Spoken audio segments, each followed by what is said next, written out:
also think of a gentleman here in town who he was a woodworker, made gorgeous, gorgeous things. Pretty much everything.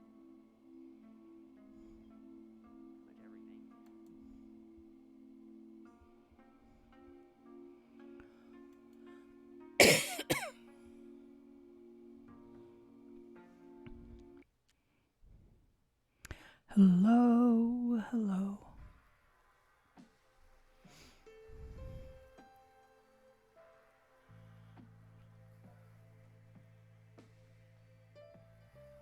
I can't find the yarn. There it is.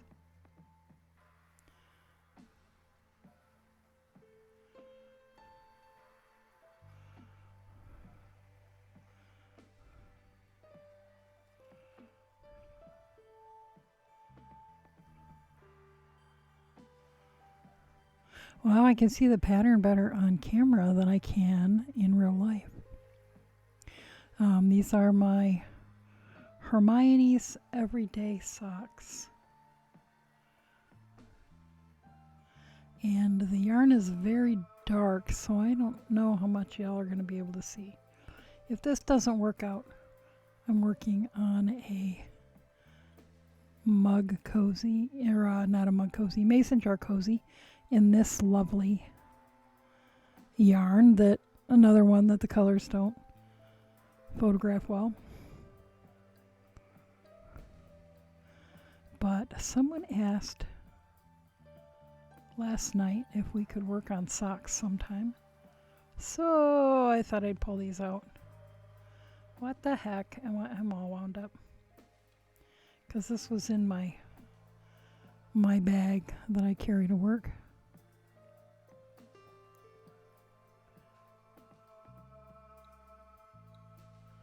So I'm working on the heel gusset.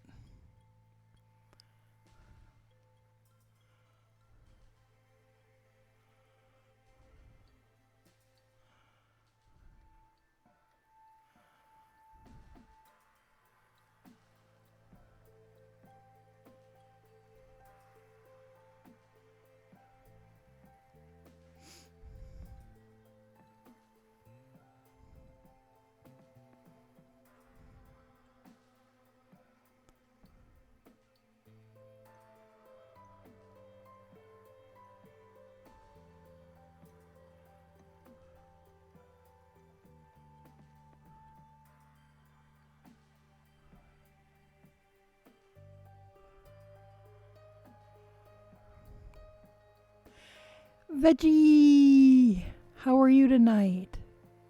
Hey, all crafty. Veggie says not for long though. Yeah, I have a serious case of the tired's. It's like I just cannot sleep enough. I had to talk myself into not going to bed like an hour ago. But I want to be here and hang out with you guys.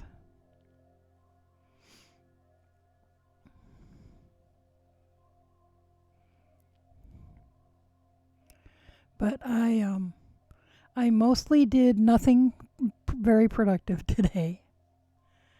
After I woke up, I laid in bed and read for an hour or more. Then I came downstairs and sat here in front of the computer and sort of clicked through some stuff and then read some more.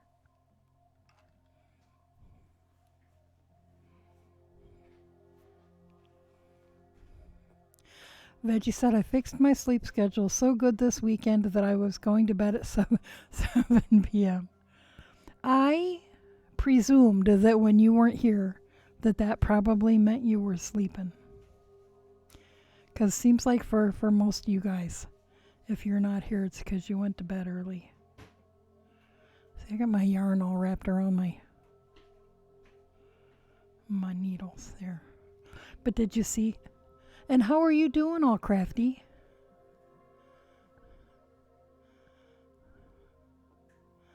Veggie says that's too early. So you can see better. I'm not sure how well you can see. The yarn is all like variegated. Well, I guess you can see that. It looks semi-solid, but in real life, I think it's more of a hand-painted or maybe kettle dyed. And this is the Krampus from Leading Men Fiber Arts, and the base is BFL and nylon. It's very nice.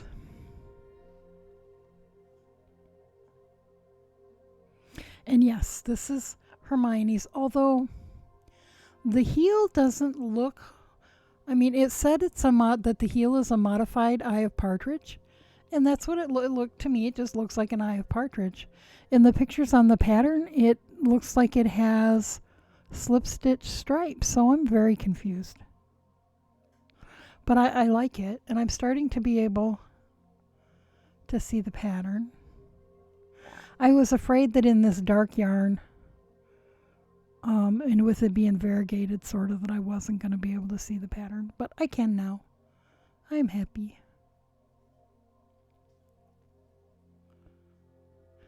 All Crafty says, I'm good, how are you? I'm tired as all get out. And tired to the point that I can't decide if I'm just tired or if I'm tired because I'm not feeling well. So I could kind of have a headache and nausea. It's like when I first got these new glasses, and I had a headache and I was nauseous and yeah. So yeah, I'd like to go snuggle under some cozy comforters and not have any responsibilities. But in better news, Saturn is coming out of retrograde tonight. Yay! So, I don't know if that'll help or not, but planets coming out of retrograde is generally a good thing.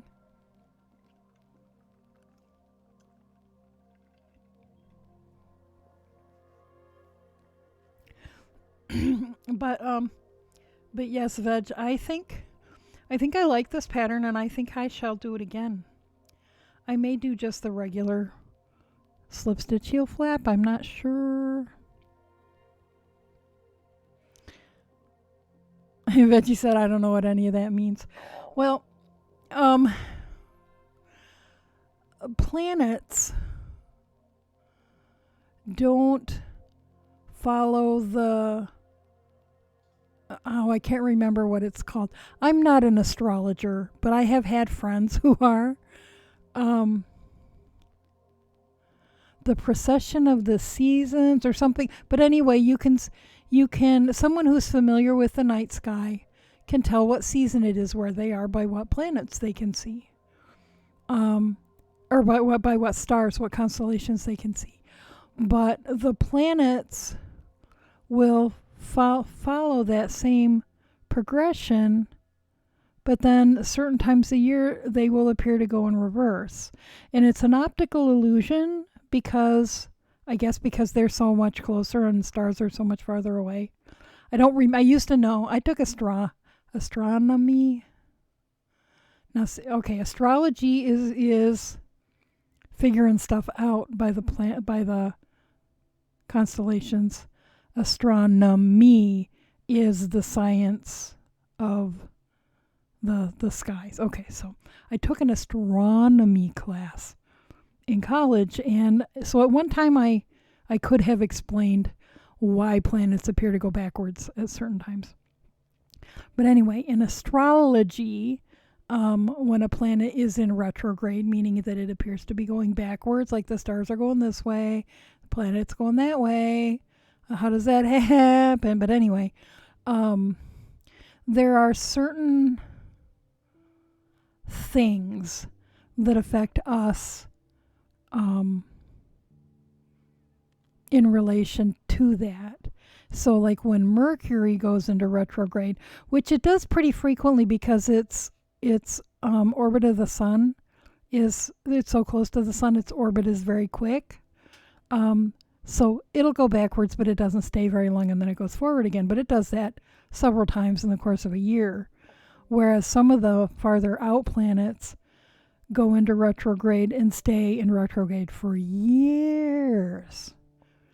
But so, like, for example, Mercury being named after the god of war, or a god of war, when Mercury goes retrograde, it's supposed to cause difficulties in misinterpretations, having in regard to communication and electronics and things. So, like, you could say when Mercury's in retrograde, there could be more interpersonal misunderstandings. You might have more trouble with your computer, or your phone might act up, those sort of things. I can't remember exactly what the Saturn thing was about. I think pain was one of them. But it just seemed, all of the things on the list seemed relevant to, bullshit that's going on, in our lives right now. So anyway, Saturn coming out of retrograde tonight. And I don't know, I'm going to look, see how long does Saturn stay in retrograde for. How long, whoops, fingers on the correct keys is always a good thing. How long does Saturn stay in retrograde? 140 days, so that's months. More than a third of the year. No, more than a third of the time. That doesn't make sense. Anyway, so yeah. Saturn's rare 2020 retrograde calls for intense socio-political changes. Well, I'd say that's probably correct. So anyway, that's what that means. Not that any of you necessarily need to care about that.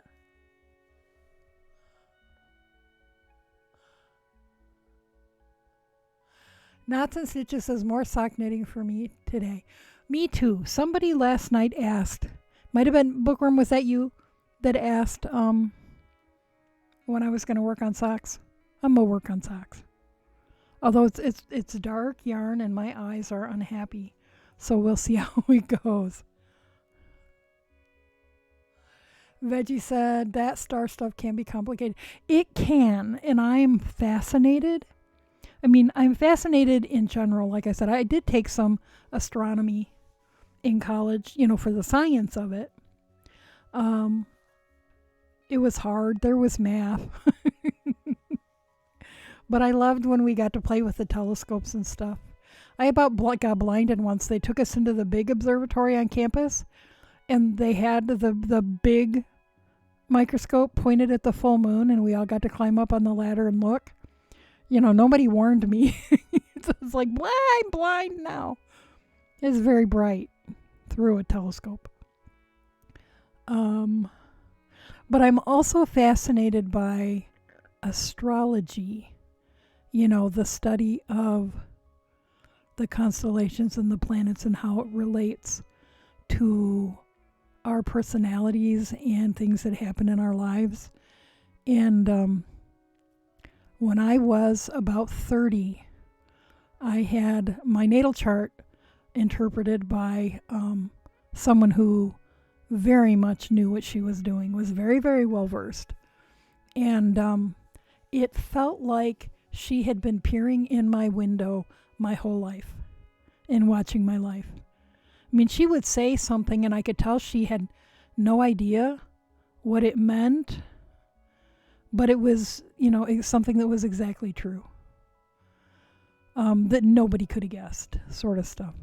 But, and she said that my birth chart, my natal chart, was similar to Helen Keller's. I was like, well, that explains a lot. And you had a few challenges along the way. Anyway, so I'm fascinated by it, but I only know enough to talk out of my ass. you know. When I lived in northern Michigan, I knew a lot of people who were very well versed in it. And here where I am now, I don't. I don't really know. There aren't a lot of people in the area where I live now is a lot of small towns, pretty rural, moderately rural and fairly conservative. So I don't know a lot of people who are into alternative sorts of things like I did when I lived in an area that was more, shall we say, progressive. Anyways. Veggie said, I just know that planets in retrograde get blamed for things a lot. Yeah, they're a convenient scapegoat, aren't they? Bookworm said, oh my God, I love this yarn. Blues and greens are my favorite colors. Your title with mason jars intrigue me. I knit these things that I call mason jar cozies, and it's basically I knit like a sleeve or a sock. This is the one I've started. And, like this size will fit a quart jar. And then I knit I-cord, one on each side for tie, and then tie them at the top. And I made one for myself, I don't know, 4 or 5 years ago, because I drink out of quart jars a lot. I drink out of quart jars a lot. Pepsi tonight, don't tell anybody. And they're just hard to carry, and sometimes if my hands hurt, I'd be afraid that I would drop it. And I have several times dropped jars on the sidewalk, and there went my beverage for the day on my way to work. So I wanted something that was easier to carry and that would also insulate the jar. So it keeps a cold drink cold longer. It keeps a hot drink hot longer. And then I would have it at work, and I had my drink sitting right on the counter by the cash register, and people would ask about it. And then people started asking, well, do you sell those? So I started making them. I don't make a ton to sell. And I found that people aren't really interested in the pint jar size. But, I sell enough of the quart size to keep making them. So I started one because I have a ton of this yarn. So I have enough to make a couple of pairs of mitts and a mason jar cozy and stuff. But I thought that I wasn't sure because this is so dark. Like from down here, it's so dark on the camera it's hard to see. If I get it up a little though, it's better. You could actually see that stitch pattern. That I guess I'm starting to be able to see it in real life too. But this is, I said earlier, but I don't know if most of you were here. This is, the colorway is Krampus. So it's a holiday, technically a holiday colorway. And so this will be one of my festive box of socks. So my second pair out of, what do I need, 26 pairs? And I have no idea where I am here. Okay, where I am is that I need to knit two together. Veggie says it's interesting stuff. Bauman Maid! Okay, Bauman Maid and Veggie are the same color tonight. At least on Streamlabs. Let me see if you are on Twitch as well.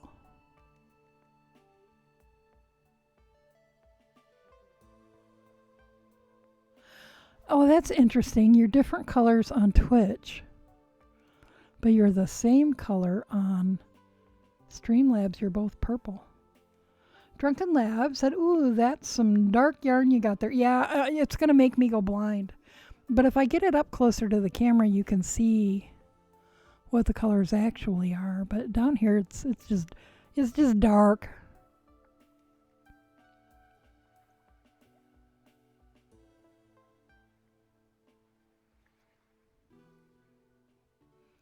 Make sure I'm not missing anybody.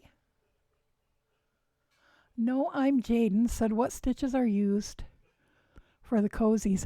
I just do about that much ribbing, an inch, inch and a half, whatever mood I'm in.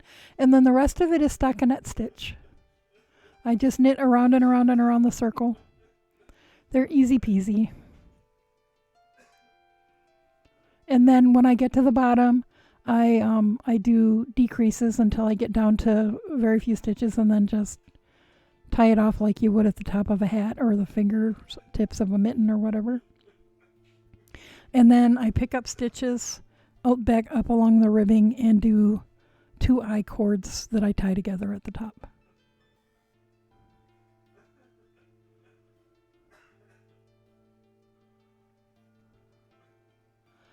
Knots and Stitches said, I'm hoping to finish this sock by the end of tomorrow night. Woohoo! I don't know how long this is going to take. I've had a little small, short opportunities to work on it at work over the weekend, but this is the first I think I've worked on it at home.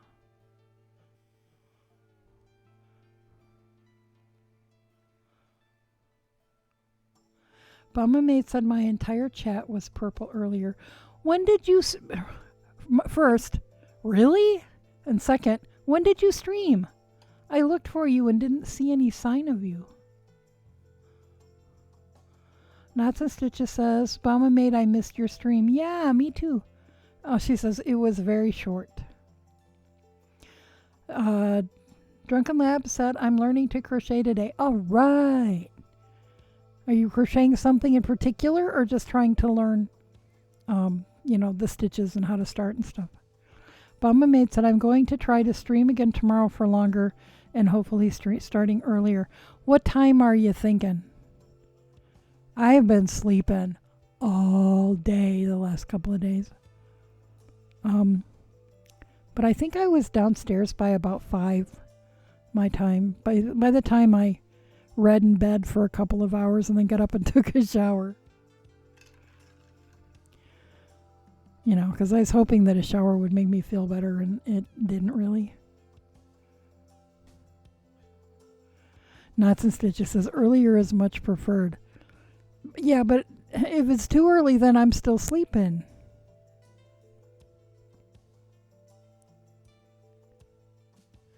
Veggie says, I want to be blue. Drunken Lab says, yes, a square for practice. Cool. And depending on what kind of yarn you're using, you might be able to use that square for something. Bama Maid said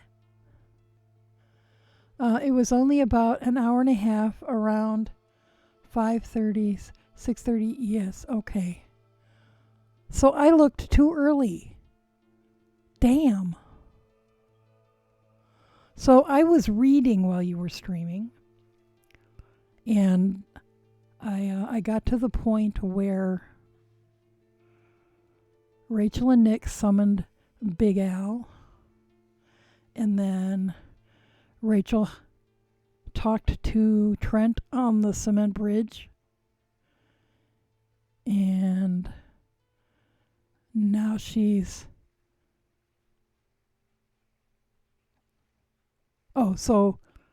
So yeah, I was going to say now she's talking to Ivy about it. That was before. She talked to Ivy before she and Nick talked to Big Al, I think. I'm all confused now about what order things are happening in. Bama Maid said, I was feeling okay for stream, but boy howdy, I got out of that dining chair and my everything hurt. Wound up on top of a heating pad after. Hate this time of the month. Oh, man. See, I don't have that excuse. I just feel like crap this week. And the weather's changing. It's chilly and raining today. After being in the high 70s and low 80s most of last week, now it's going to be all chilly and drizzly. And, my body just says, screw that. Let's go back to bed. Fiber Mage said, aha! How you doing, Fiber Mage? Did you manage to get that shawl pinned out? because I want to see. It's so pretty. Veggie said, also, I just thought that you should have asked those people who gave you funny looks if they wanted to join your cult, Bauman Maid.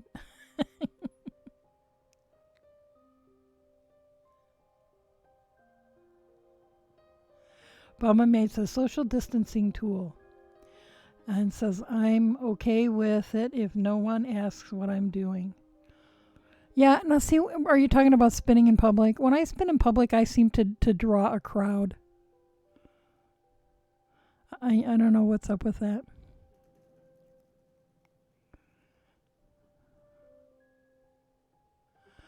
Fibermate said yes, but it took 213 pins. Oh my goodness gracious. I don't know if I own that many. For sewing, I have, I'm in the process of switching from pins, which, I don't usually use, to those little clippy things. And I think I like those better. But I still have a tendency to not pin unless I'm attaching something gathered to something not gathered, and then I pin. Okay. Fibermate said in about an hour to get it all pinned out. Okay, let's all go to Discord. You probably all have already beat me there.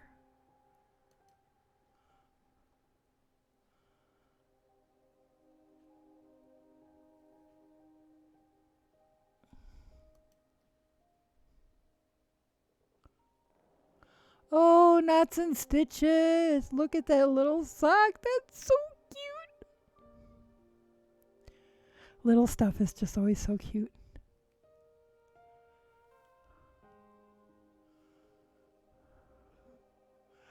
Okay, Fibermate said, I feel like this is turning out strange.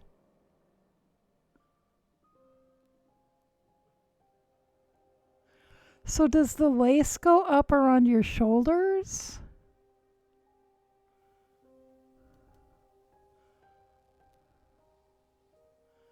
Yes, the baby socks are very cute.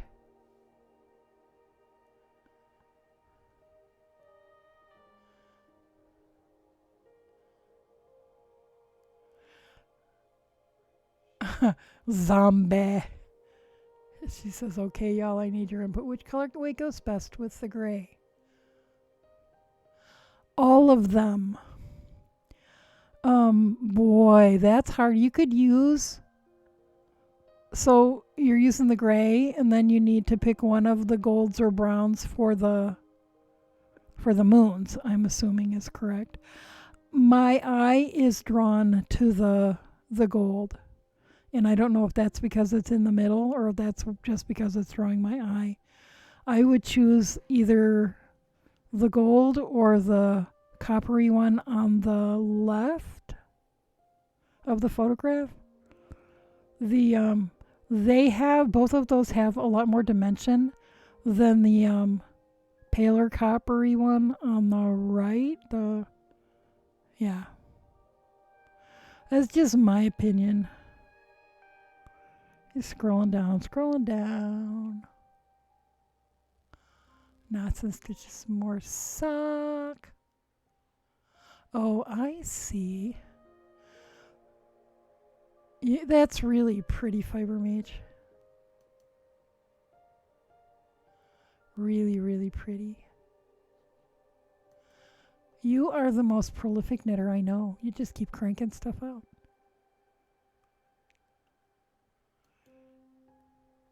And the color suits you. But that one's not for you, is it? Is that one for the, it's the one that your mom commissioned? Or your mother-in-law? As y'all have witnessed, my memory sucks.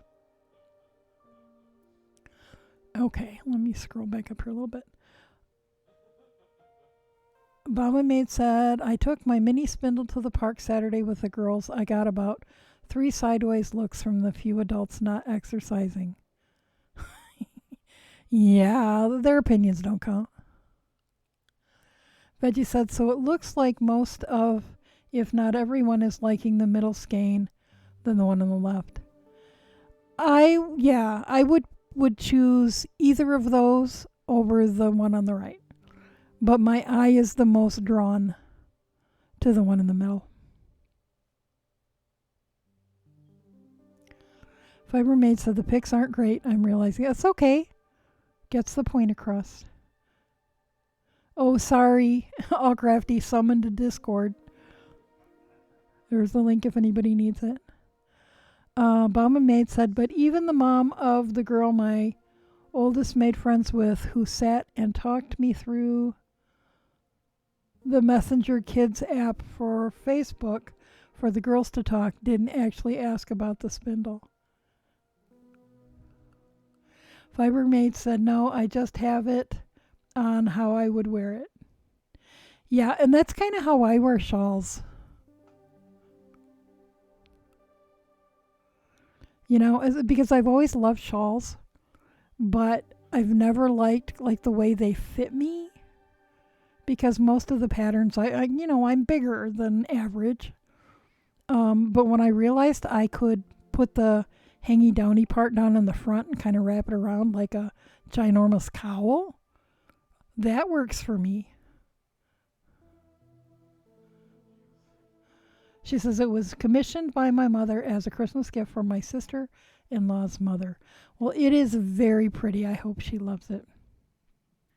Veggie said I agree on dimension. I guess I can cake up the gray and then see how I'm feeling when I get to the moons. Yeah. Yes, absolutely. I think the one on the left looks more like in the pictures on the pattern. So, go with whichever you like, because it's going to be yours and you're going to be wearing it. And I still have not gotten my yarn from Dyer Supplier. The tracking, and see, it's one of those deals where they ship it UPS and the UPS punts it to the post office once it gets close.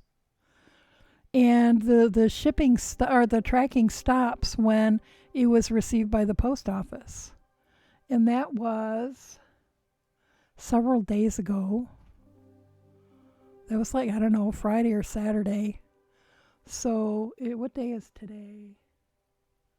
29th. Yeah, I just felt like it should have been here yesterday or today, and it was not.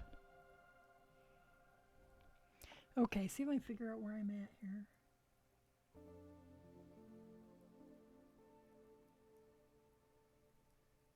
Okay. Just knit across this top.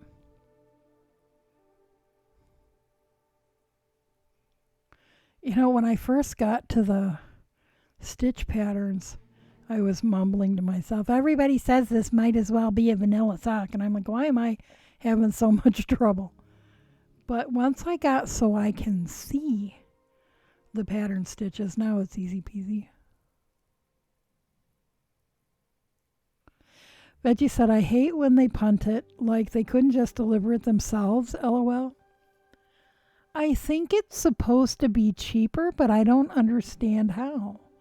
The post office they punted it to is only like a half an hour from here. Why didn't they there's a UPS terminal building, whatever, just like at the other end of the next town over. Why couldn't, 10 minutes from here, why couldn't they bring it there? And then worst come to worst, bring it to our post office. And then our post office could, I don't understand. It doesn't make any sense. But it should have been here already.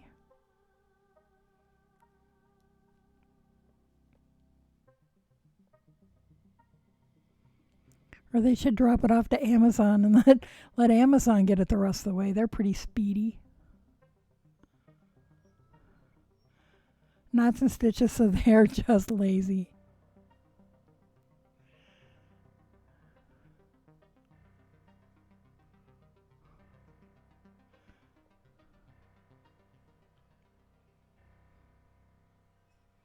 See, my concern was that this is so dark you can't even see what I'm doing, and that's if I bring it up here, maybe you can. But then I'll get a stiff neck or throw my shoulder out or something.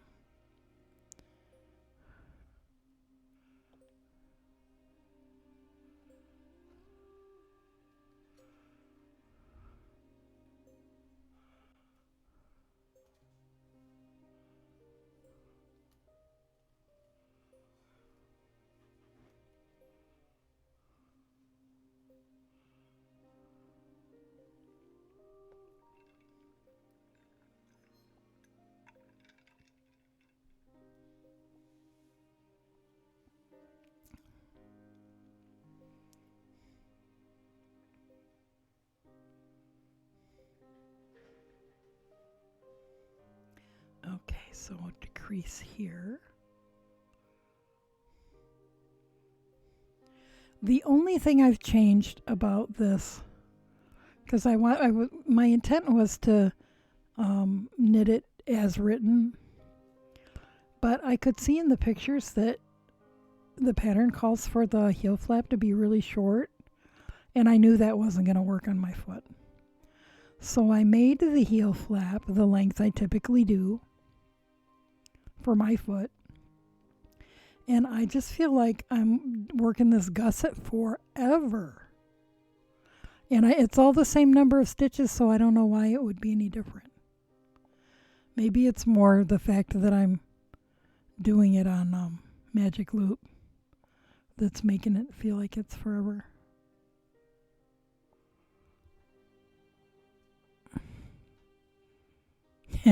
This song is called Danger Noodle. Is that like a sexy noodle? Fiber Mage? Sexy nudes? Danger nudes?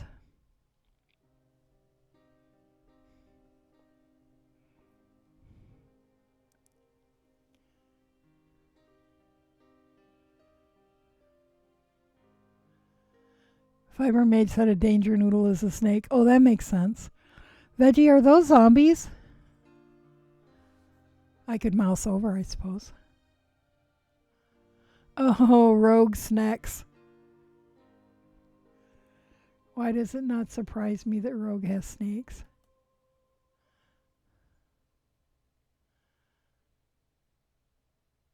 Huh, I didn't know that you could click on the emotes and they get bigger and tell you where they come from. Of course, then they don't go away. Veggie says nope ropes. Bumma Mate said those are ball pythons. Yeah, I'm not as scared of snakes, but I don't need to have any living in my house.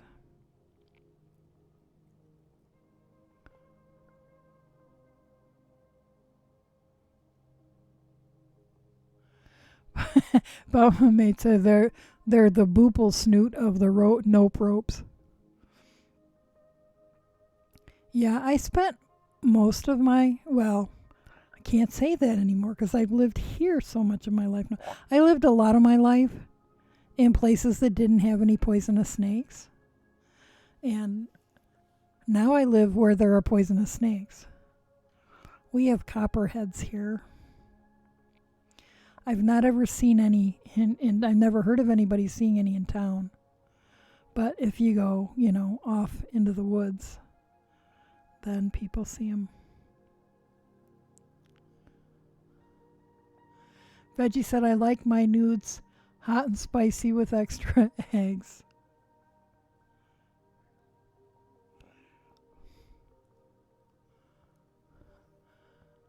And Bauma Mate said, spicy nudes.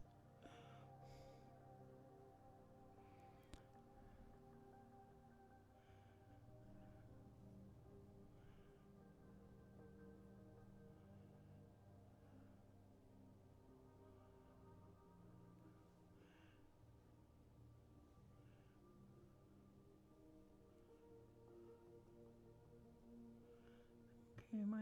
Yep, I'm on the right row.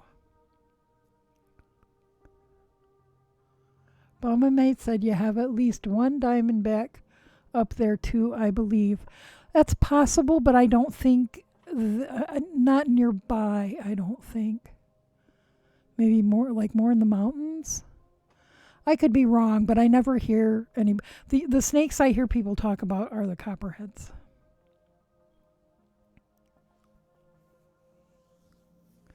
Knots and Stitches said we have copperheads, cottonmouths, and a couple of different rattlesnakes in Texas. Now, when I was a kid in Virginia, we had a lot, and I was active in the Girl Scouts, and we went camping and hiking and all kinds of stuff, and didn't think anything of it. And now I'd be like, nope, I'm not going camping there. There's too many bitey things. I think we had copperheads, cottonmouths, coral snakes, and something else. Fibermate said, I feel like I live in the land of nope ropes. Yeah, nope ropes and scorpions.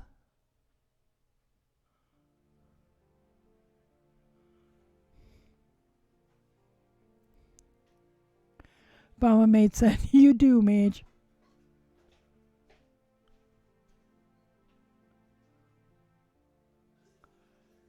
Uh-oh, where was I?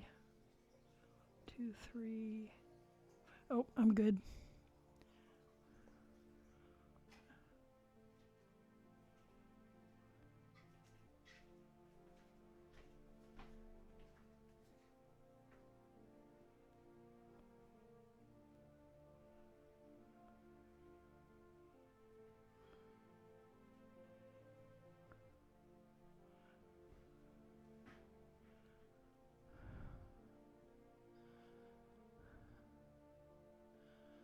Fibermate said, right.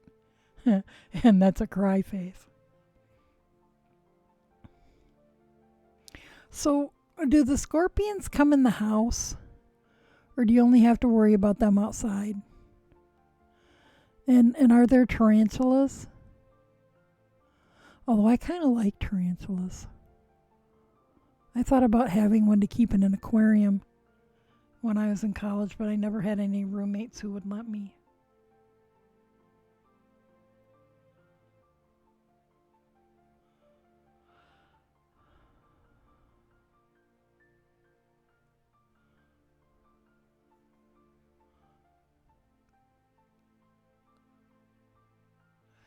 Bama Mates at Arizona and Texas have the most species of rattlers. Veggie said, eek. Bama Mate said they go every damn where. Fiber Mate said, I have been told that the scorpions do sometimes get into the house. Bama Mate said scorpions. I mean, that's what I thought you meant. Tarantulas, not so much.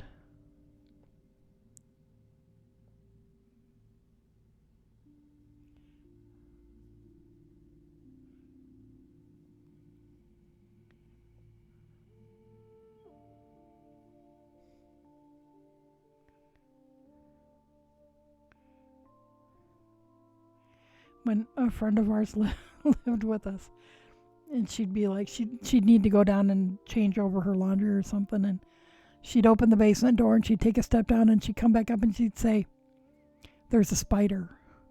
So I'd be like, okay, I'll go and kill it for her. And I'd be looking like where? She's like, it's right there. It's like, where? I don't see any spiders. I'm like, oh, that little bitty thing, that's not going to hurt you. I don't care, just kill it.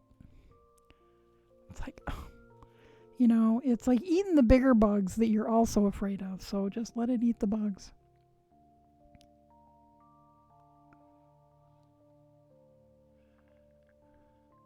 And Veggie said, well, probably won't sleep now. Fibermate said, but I live on the 3rd floor of an apartment building, so I don't worry too much. Yeah, I'd be more worried on the ground floor. Bama Maid said, just wait till Rogue finds out scorpions can climb the walls and the ceilings and fall on you. Yeah, I wouldn't like that. I wouldn't like that at all. Bama Mate said they're the buggy version of a freaking drop bear. What's a drop bear? I have not heard of that before.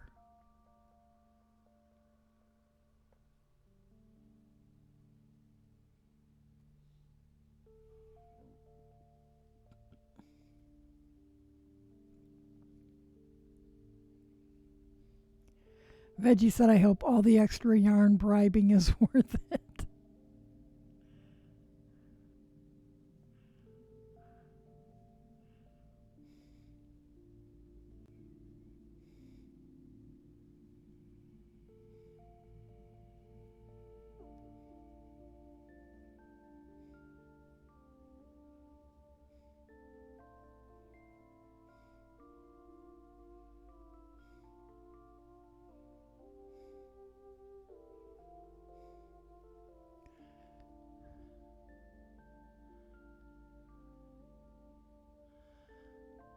Bama Mate said, Google. It's like an Australian snipe story. It's awesome. Okay, I will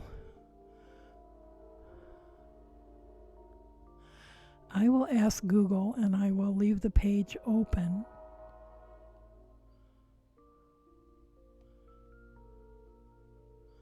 Astrology.com. I left the page open from the Saturn in retrograde thing, and now astrology.com is offering me a live tarot reading, 5 minutes for $5. I can do my own damn tarot reading, thank you. Drop bear.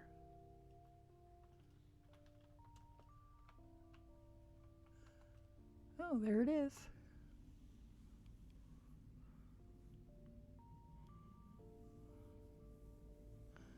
Ah.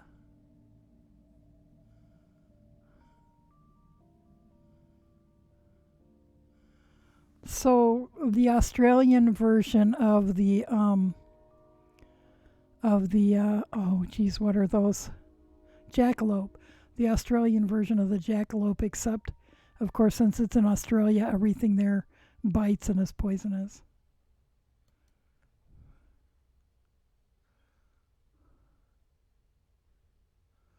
Bama Mate said Husbeast couldn't bribe me enough to get me to allow scorpions inside my house. Those things are pests here.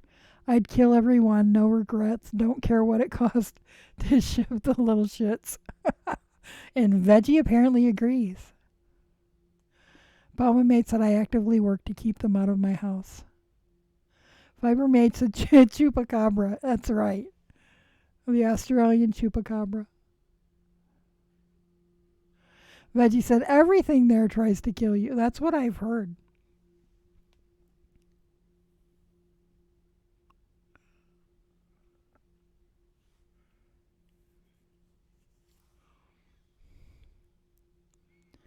My introduction to Steve Irwin many years ago was him going to people's houses and removing the poisonous snakes from people's houses. Like, oh my God, why do people live there?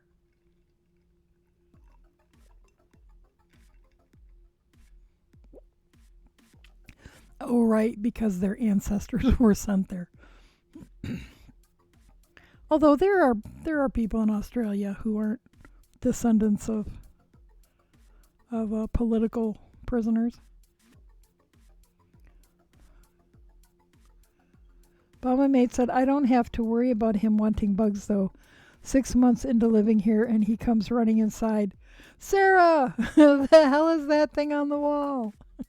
I went out on the porch and squished the scorpion that had climbed the wall. Ugh. So you're the brave member of the family.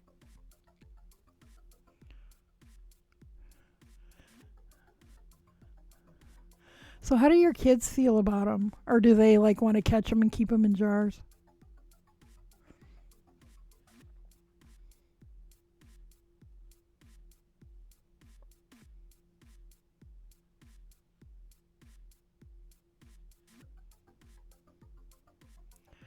So how badly does the average scorpion mess you up if it stings you? Is it like a snake bite, you need the antivenom? Or is it, just annoying and painful? Bama Maid said, I kill all the bugs. Husbeast was a city boy. Fiber Maid said, not me. I would have noped right out of there. Veggie says, I wouldn't allow them, but I wouldn't want to be the one to squish them. I don't like squishing things that crunch. Yeah. I mean, I'll do it, but I don't like it.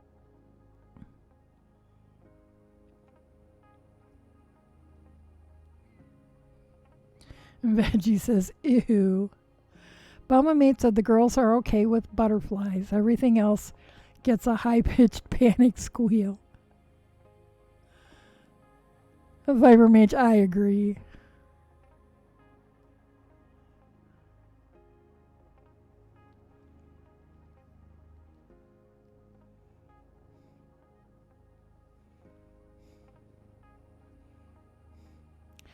The worst thing we get in the house is stink bugs. And they're called that because if you squish them, they stink. But my cat will catch them and she'll be like crunch, crunch, crunch, crunch. And I'm like, doesn't that taste bad? The only other pest we get in the house are mice. But because there's a cat upstairs, the mice stay in the basement for the most part. Where, housemaid has traps. What was I going to... Something just passed through my mind. Oh, one time, I think it was the spring, there was a rabbit in the basement, and we're not entirely sure how it got there. But part of our basement has a dirt floor, so it probably tunneled its way in. As long as zombies don't tunnel their way in, I'm okay, though.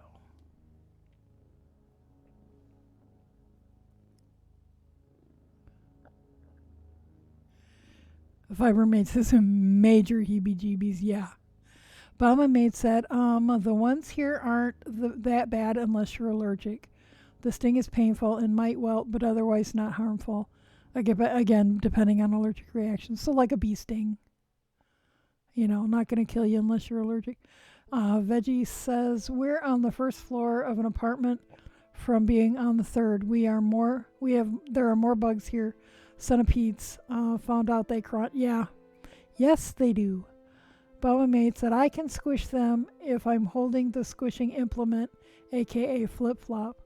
But if I can feel it crunch under my foot, I get the squeamy. Yeah. Yeah. Veggie Zombie says, tunnels. Knots and Stitches said, most scorpions are no worse than a wasp, unless you happen to be allergic. Basically, it hurts and you get a large red welt. How do you find out if you're allergic? So, like, if I went to visit there, I'd have to, after I got stung, I'd either have difficulty breathing or I wouldn't.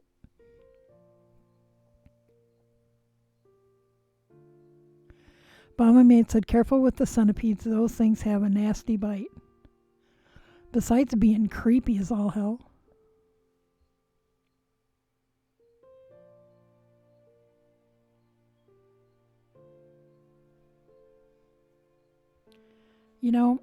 You guys are such a bad influence. My plain old vanilla socks I don't have to think about, and I can just knit. These things I have. Exercising my brain is probably a good thing, but it's harder to read a book while I'm knitting when I have to think about my knitting.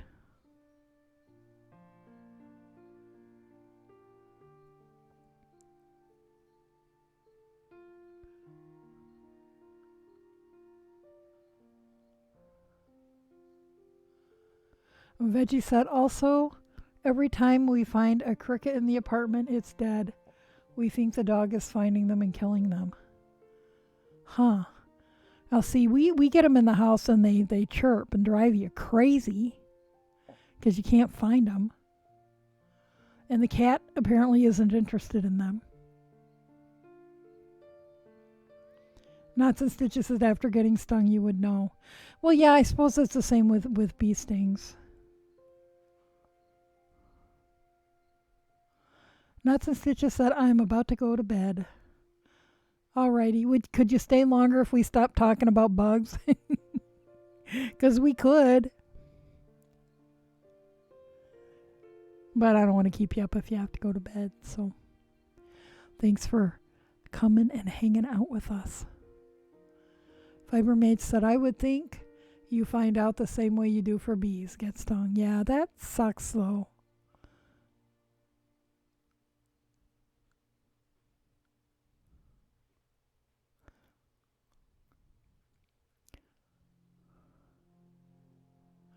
Bomba Maid said, husband got bit by something one night in one of our first apartments, swelled up and almost went to the hospital before the pain went down.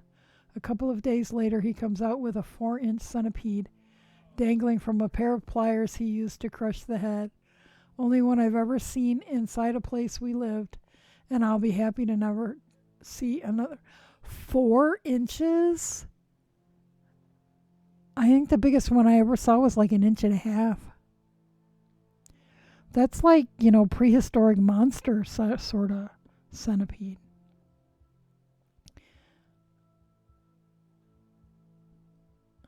And Mama Maid said, night, knots and stitches. Yeah, knots and stitches.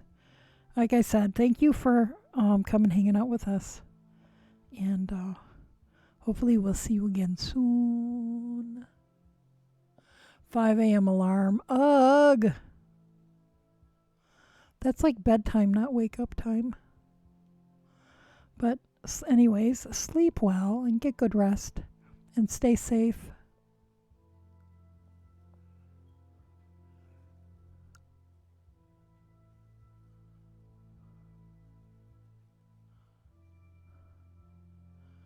Bomba Maid said, for all the noise they make, I see surprisingly few live crickets outside their outside their huge swarm ears. Oh, we don't get swarms. Crickets are just a pleasant sound if they're outside and annoying if they're in my house.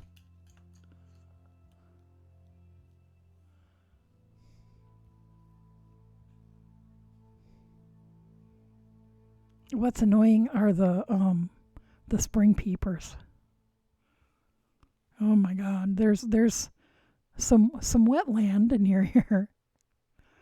So in the spring we get the spring peepers.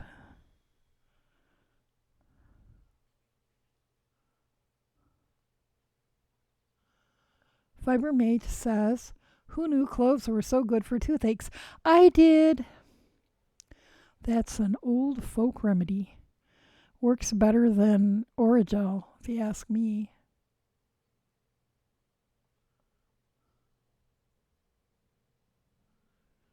Veggie said, I know. Ask me how I know, Fiber Mage. Fiber Mage said, how did you know, Veggie? Bowman Maid said, and God sent down a swarm of locusts. What's this? We're plaguing Texas this time? Okay, send in the crickets. Yeah, we just have, crickets. I've never seen a swarm of them. That's so creepy. Veggie says, tooth pain and crowns.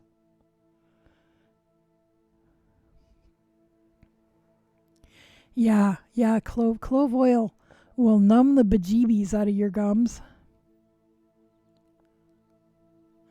Bumma Maid said, so thick on the ground you can't not step on them, and it's worse than nails on a chalkboard. Oh, ew, because they crunch. Oh, that's gross. Well, y'all keep giving me reasons to not ever go to Texas. Maybe I'll go in the winter. Is it better in the winter? Bookworm says, hello, I'm back. Welcome back. Fiber Mate said, I have a major tooth infection right now and it hurts. I am so sorry. Tooth pain is like the worst.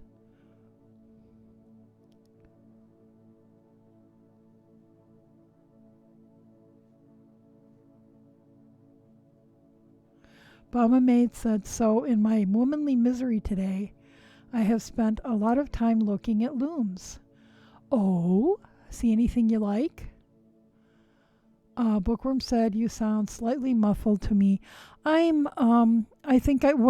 can't see chat and still be centered on the microphone. So that's probably why. And I think I'm just speaking softly because I have a headache. And a frog in my throat, and I'm all stuffed up, and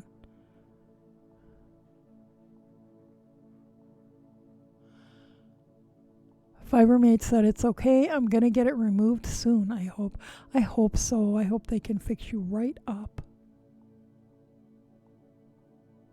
Veggie asked, brushing and/or saltwater gurgling. Mate said, and I found that Ravelry group you mentioned last night. And how much is shipping for a loom from Alaska? Oh, exponentially more than the loom, I would imagine. Because I was damn tempted to find out, even though I can't buy anything right now. What kind of loom was it? Fibermate said, brushing actually gives me panic attacks. Yikes. Can you use a water pick or anything like that? Although I think that's more for in between your teeth. Veggie says, makes sense.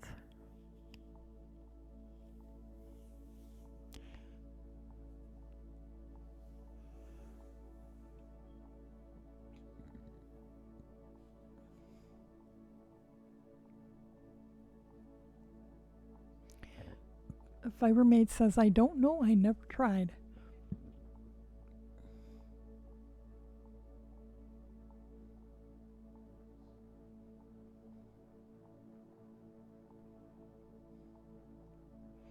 What about, is it the toothbrush itself? What if you put the toothpaste or baking soda or whatever on your finger and rubbed? That wouldn't get it in between the teeth as well, but it'd be better than nothing. Veggie says, don't use the water pick. Oh.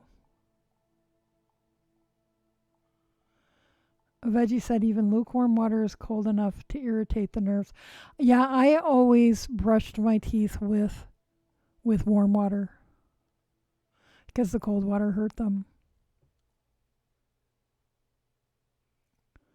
Veggie said, or maybe that's my faucet. Fibermate said, I swish with Listerine a few times a week.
Fibermate said, I've decided that I'll be getting dentures so I won't need to worry about tooth pain anymore. Well, what I can tell you about that is that my mouth doesn't hurt anymore, but I gag on my dentures. So most of the time I don't wear them because it's less embarrassing to be toothless in public than it is to gag and spit my teeth out into my hand in front of people. And my dentures were very, very, very expensive. But, oh my God, to be pain-free, my mouth hurt so bad for so many years. And all of the ibuprofen I took to deal with the pain on a daily basis caused severe damage to my kidneys. So don't do that. Don't take the maximum amount of ibuprofen for long periods of time. Now I can't take nonsteroidal anti-inflammatories at all.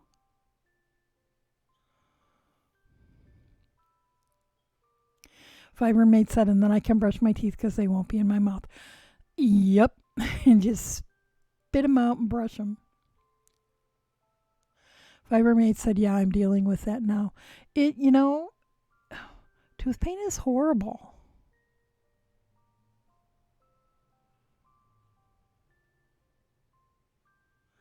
But there are pros and cons. There are a lot of things that I can't eat now. Even with my dentures in, I can't chew. So, it changes the way you eat.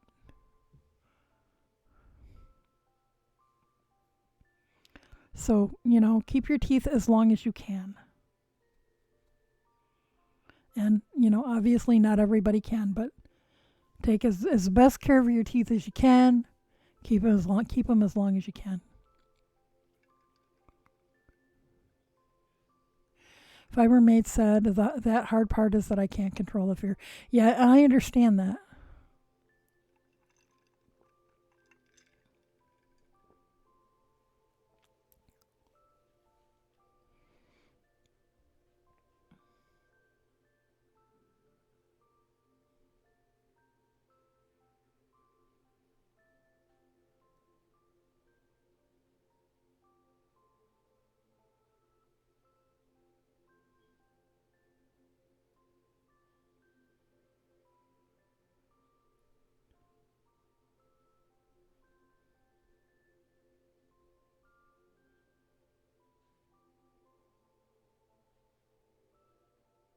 It's like, where the heck am I in this pattern?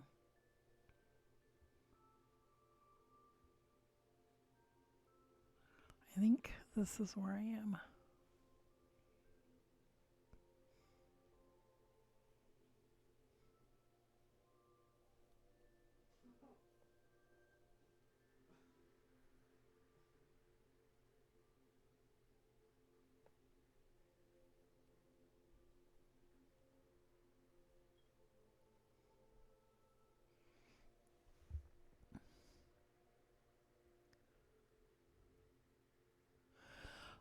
Bookworm Lover said I have my volume all the way up now and can barely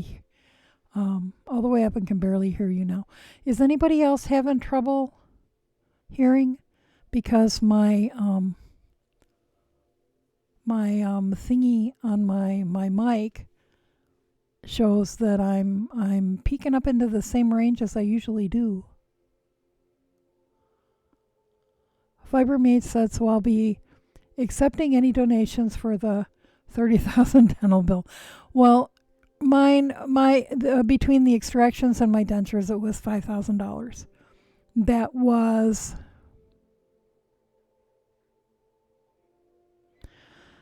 2009.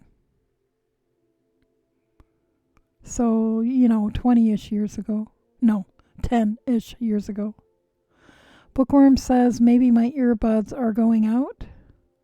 Bomba-Maid and Fibermate says sound is good on their end.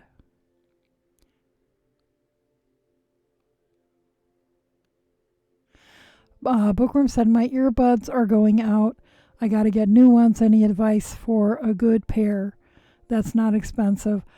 I recommend headphones. I am so hard on earbuds that none that I have ever tried have lasted.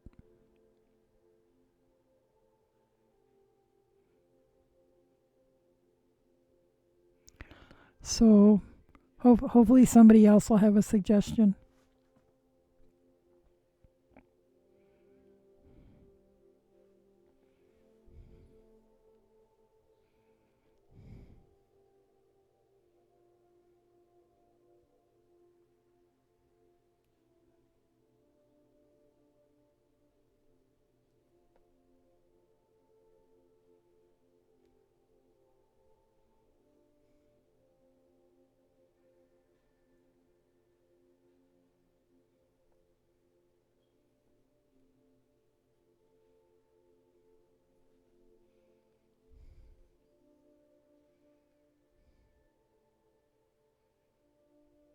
Fibermaid said earbuds hurt my ears, so I always use over-the-ear headphones. I am using a pair of really old, what are they? Sony. That I have had for, now all of the vinyl has flaked off over the years, and they're really old. But they work great. The headphones that came with my microphone and audio system didn't last very long at all. But these, my husband picked them out for me close to 20 years ago, and they still work great. And I'm hard on stuff. I'm the reason we can't have nice things. I'm really hard on stuff. I am really amazed that they still work. Birding Mom said, hello, everyone. Hey, Birding Mom, how are you? Bookworm said, I had to switch to my other earbud, and that was the one that previously went out and didn't work. Go figure. But it is a muffled sound with them. At least I can hear-ish. Well, I'm glad you can hear some, at least.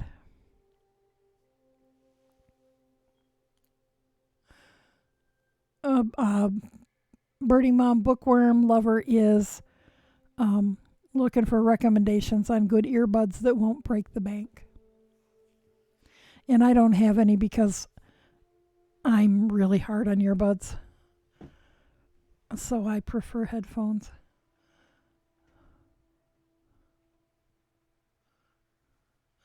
Bookworm Lover said, I'm hard on earbuds too. I'm thinking of trying cordless earbuds. That's a thought. At least then you wouldn't have, you wouldn't have the wire, because I think for me, it's usually, the wires get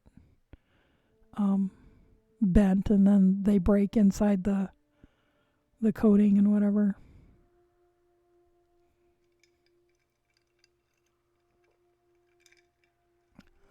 And so, Birding Mom, I'm working on my Hermione socks.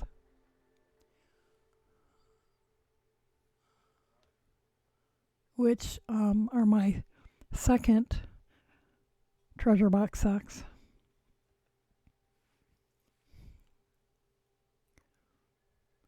Veggie said I'd be worried I'd lose them. Well, there's that. Unless you have a little case they go in. But I never put things in their little cases and then they get lost. Birding Mom said I'm good. Came home from my 7 a.m. appointment. Managed to stay awake until 2 and then thought I'd take a little nap. Just got up about half an hour ago. Yeah, I like little naps like that. Bookworm said, can cordless ones connect to Bluetooth and you still use Wi-Fi? I don't know. Birding Mom said, I don't use earbuds. They hurt me. Yeah, several. You're not the only one. You're not the only one here who has said that. Veggie said, I'd go for over-the-ear ones. Veggie said, yes, they are two different things. Birding Mom said, the Hermiones look great. See, the pattern shows. Yeah, and I didn't think I was seeing it yet. And then I saw it on camera and went, oh, yeah, I can see that. And then I looked and thought, oh, yeah, I can see that in real life now.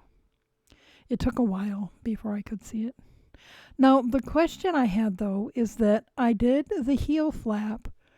Well, I made it longer, but the stitch pattern, it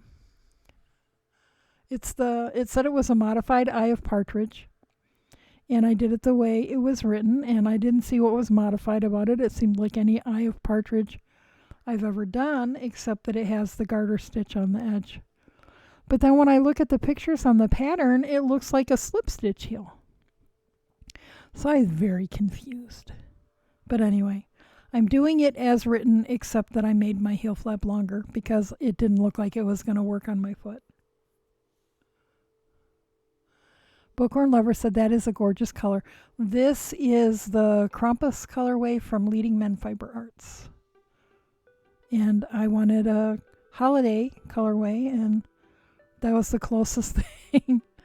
My yarn shop had a bunch of like, holiday colorways in other weights of yarn, but nothing in fingering weight except this, which is okay because I like this.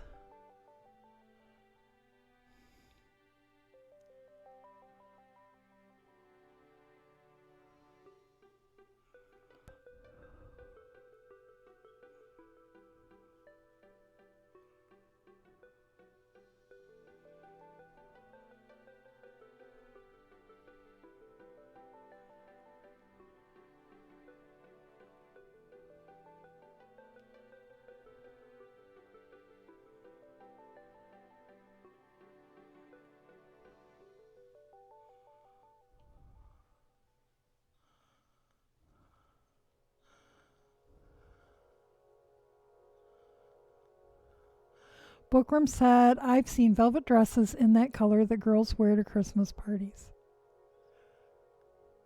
Veggie said it's not black yarn. Nope, it looks black from down here, kind of. It's shades of green and dark teal. There might be some black in it. In the daylight, it looks like there's some black in it. Under this, not USB light.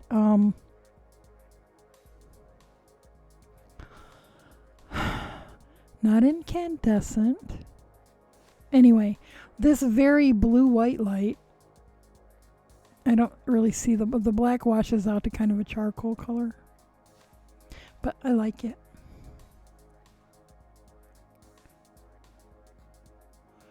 Bookworm Lover asks, is that a diamond pattern? It's not really. It's just like a pearl stitch pattern offset. You know, like on one row you knit 3 and purl 1, and on the next row then you knit a row even, and then you knit 1, purl 1, and knit 2. So you're offsetting that. You have a purl stitch every 3 stitches, every other row, but they're offset. And so it looks kind of diamondy. It's Hermione's LED, that's it. Yes, this is Hermione's.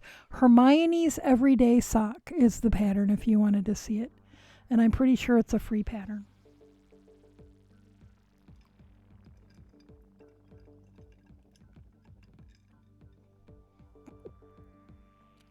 The vast majority of patterns in my Ravelry library are free patterns.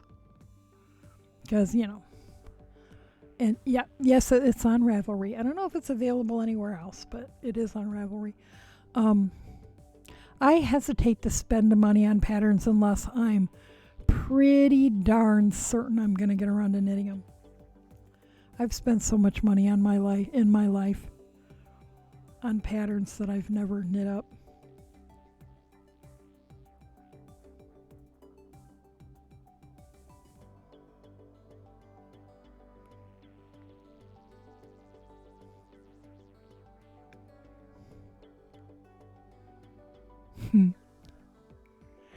Glad to be an enabler. I blame the rest of these guys. They've all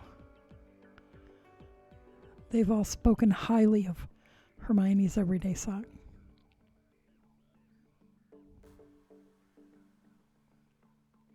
I think I might do the Diagon Alley sock too, but I'm gonna do a solid or a tonal for that.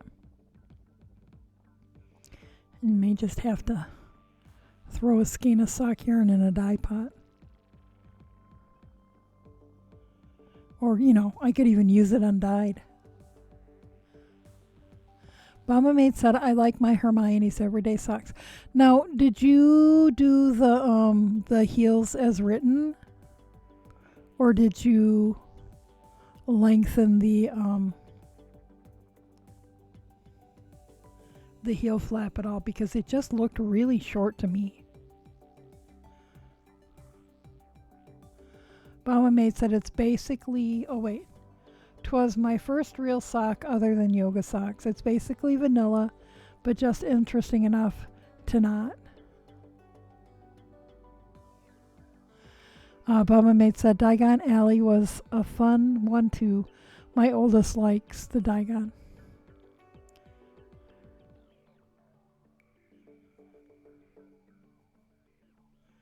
Yeah, I like the way the pattern curves over the top of the foot.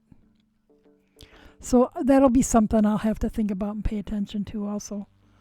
Bookworm said, very pretty. Now I have 6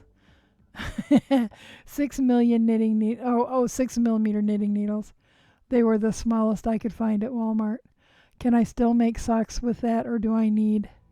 Well, I'm old enough that I have difficulty thinking in metric terms for things that I've always used imperial for. For fingering, most of the sock patterns call for fingering weight yarn, and most people, depending on how loosely or tightly they knit, need a 0, 1, or 2, and I'm not absolutely certain what the millimeter numbers are for those. Some of the youngins here might be able to help you out, or maybe Birding Mom, because she's, she teaches a lot of knitting stuff. You can absolutely make. Bama Maid said my needles for socks are 2 1/4 millimeter size US 1. Mine are I usually knit socks on size 1. These I accidentally bought size 0s, and they're working out okay. I think my tension is different when I'm doing magic loop than when I'm doing yes, for size 6 needles I would use worsted weight for socks. And you can absolutely knit socks out of any size yarn you want. You just might not be able to get your shoes on over the top of them. But when I knit worsted weight socks, I use size 6 because it makes a lot of things, like for hats, I'd be more likely to use a size 7 for worsted, or even an 8. But for socks, I want the fabric of the sock to be a little more dense so they don't wear out quite as fast. Bookworm said, where do you get the 0s? Local yarn shops or on the internet. Birding Mom said, I use 000 for socks. Don't look at me.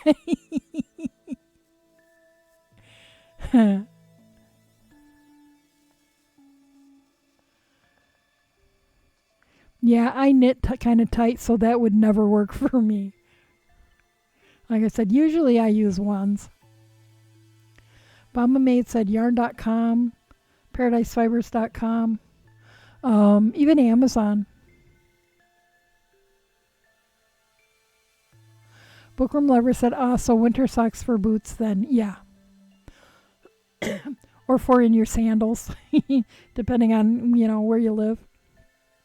Although even in northern Michigan, I would sometimes wear wool socks and sandals. If I wasn't going to have to walk through snow. Bama Mate said, or a local yarn store if you've got one reasonably nearby. Yes, and I am very fortunate to have one that's just like 2.5 blocks away.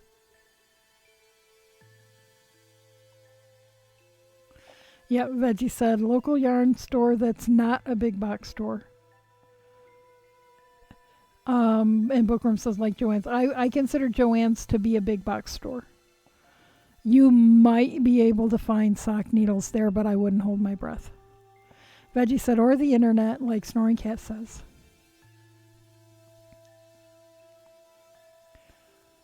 And Bama Maid said, yeah, big box stores may not have them.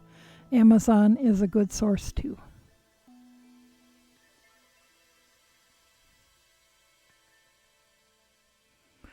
I think at some of the big box stores, I've seen them down to like size 2 and 3. I have bought double pointed sock size needles at Joann's. But it was a long time ago.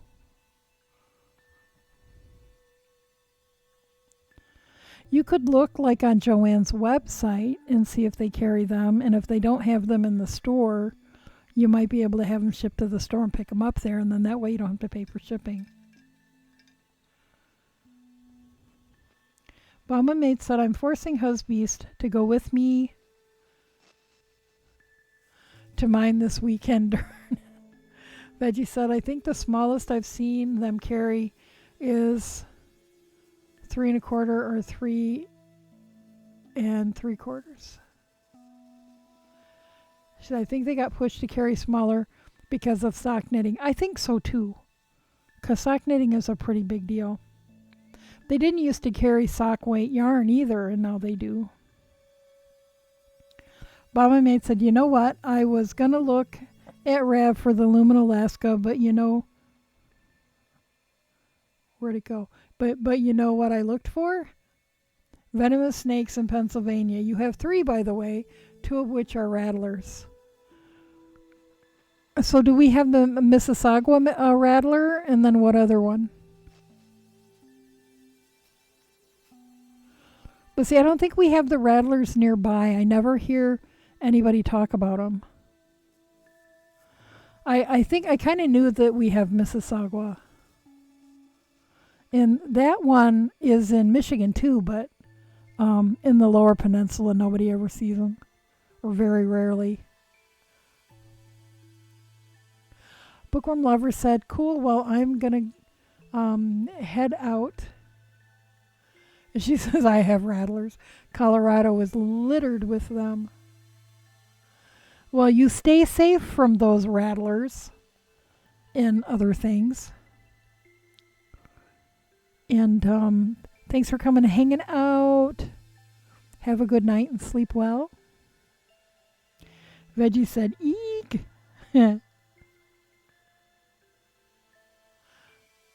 Baba Mate says, Miss What's It? And Timber, Mississauga. At least I think that's how it's pronounced. That's how I've always said it. Mississauga. Bookworm Lover said, and if you are ever in a field alone and smell cucumbers, run. It's a bad snake, a cottonhead. Huh, and it smells like cucumbers. How bizarre. Thank you for that bit of information. Because I'd have never guessed I was smelling a snake. Veggie said, I walked past a snake once, walking my dog next to an air conditioning unit. Didn't know it was there till we walked back the same way. Yeah, a lot of times you don't see them. Unless like they're sunning themselves in the middle of the road.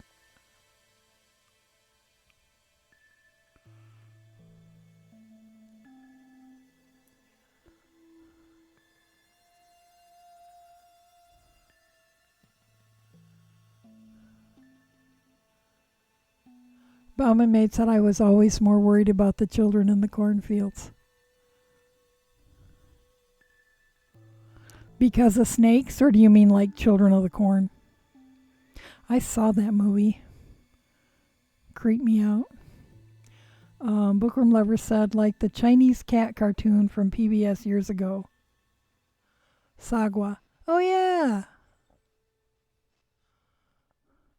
Fiber Mate said, I'm bushed, so I'm heading to bed a little early.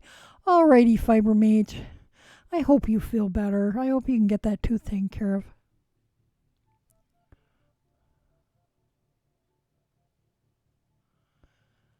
Veggie said it took up the whole side and was wrapped around itself. And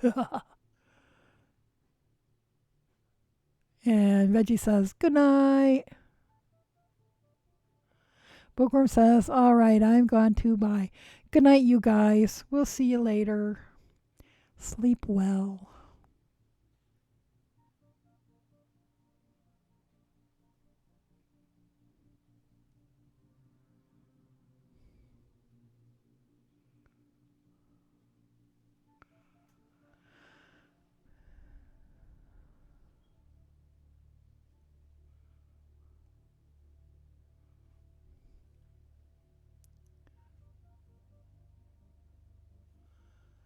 Veggie says my dog would head straight for that snake. He loves cucumbers.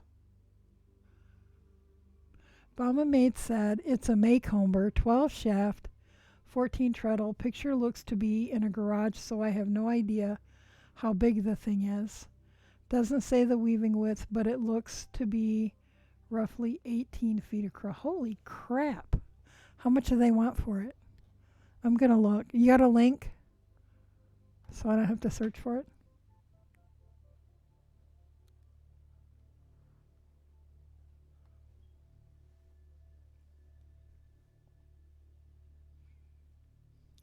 Maycomber is a good loom.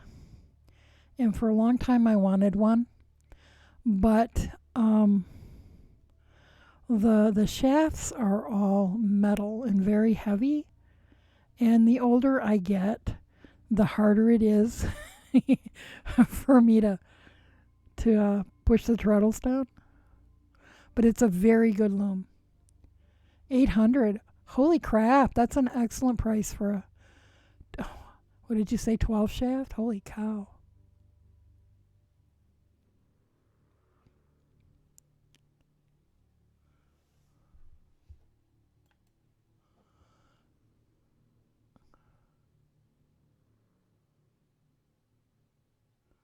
Okay, B4E.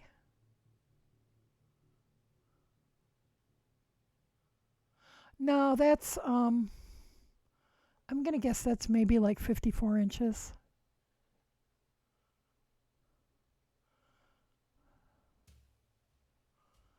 It doesn't say.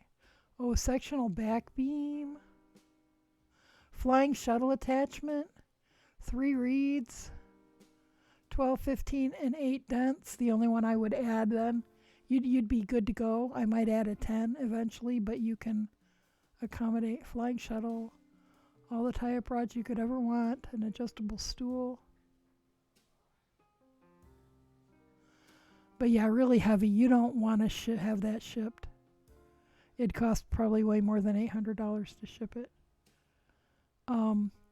That is a very sweet loom. If there was any way you could get that to yourself, that'd be awesome. That's what I said, 18 feet. I thought you said like 12 feet. Oh, yep, you said 18 feet. It's in Anchorage. I can't type, so we're going to ignore that spelling. Yeah, that's a very nice loom. If you could get your hands on that for that price, holy crap. But yeah, you'd have to go get it. You'd need to take a truck. I mean, if you have a full-size pickup, well, you've got access to trailers and stuff. You could do it. I don't know if I want to drive to Alaska this time of year, though. You might, get stuck in a blizzard.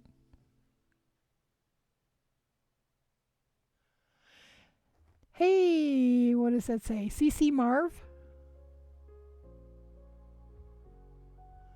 How are you doing tonight?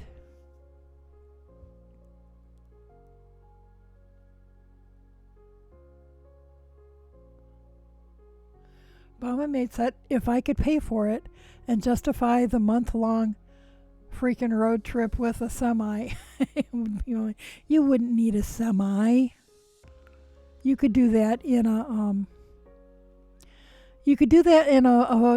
pickup truck with a full-length bed. You might not be able to close the thing on the back tailgate. It'd be easy peasy with a horse trailer. Burning Mom says, road trip. Yeah, we could all go. Mama Mate said, I'd have to borrow my brother's shitty Ford and rent a haul pull behind for the covered trailer. Nah, just put it in the back of a pickup truck and throw a blue tarp over it. That's how I brought mine home from upstate New York. Back of a pickup truck. We had it tied down, and blue tarp over it, and we hit hard snow once we got back into Pennsylvania. Weather was beautiful in New York, but it was blizzarding in Pennsylvania that day, so we got it here just fine. Veggie says snow shouldn't be there till October-ish, so you've got you've got 2 days. He says, need my passport to get through Canada. Oh, there's that. She said, I don't have a horse trailer anymore. Nobody in your family has a horse trailer still? Doesn't somebody have a trailer? Didn't you guys borrow a trailer recently from some relative? I'm supposed to be knitting. I'm not giving you guys your money worth. But come on, I want you to have that loom. Mama Maid said gonna leave mid-June, go pick it up, get there and it'll be freezing. Come home by July-ish and thaw out. And Veggie wants a refund. Oh, you have a golf cart trailer. Okay. Well, that doesn't help.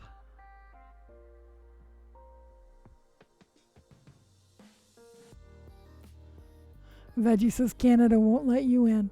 That's true. Canada wants nothing to do with Americans right now. We need to be on better behavior before they'll let us in.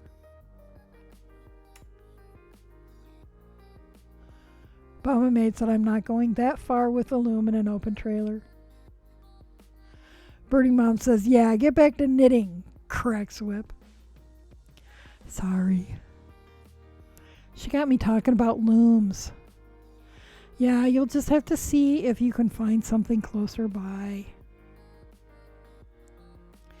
Usually I'll see a loom. I'll be just like scrolling through that group and see a loom that's like, and it'll be like, in Oregon or someplace. I'm like, I can't haul a loom from Oregon.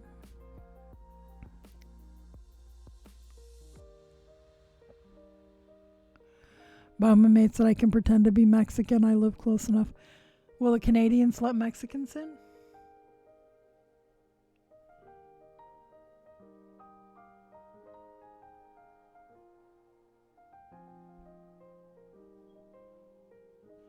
Or would they be considered to be contaminated because they had to drive through the U.S. to get that far? Birding Mom said Canada will let you in to go to Alaska. You just can't go far off the highway. Well, that's good to know. They probably wouldn't let me cross the border here, though. I'd have to drive out to Washington.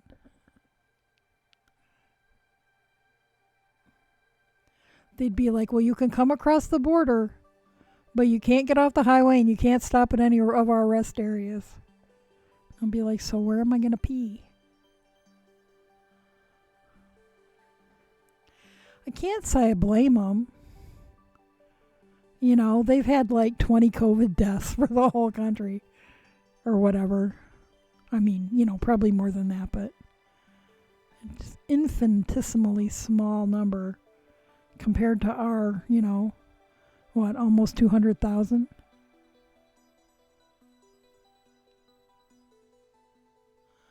Mama Maid said, what's the shortest driving route through Canada to Alaska? I would say, from far western Washington state.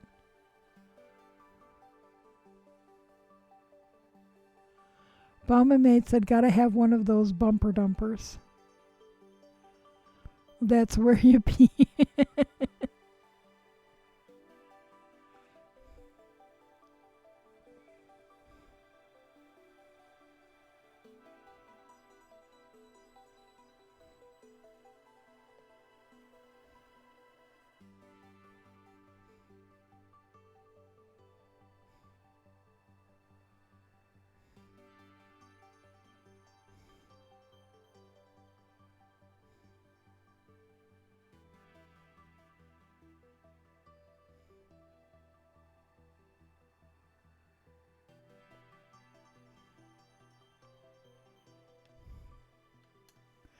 Birding Mom said you can take a ferry from Seattle to Juneau, maybe Anchorage.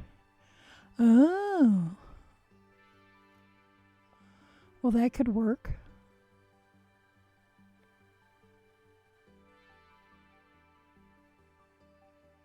Any idea how long that takes? How long of a ferry ride that is?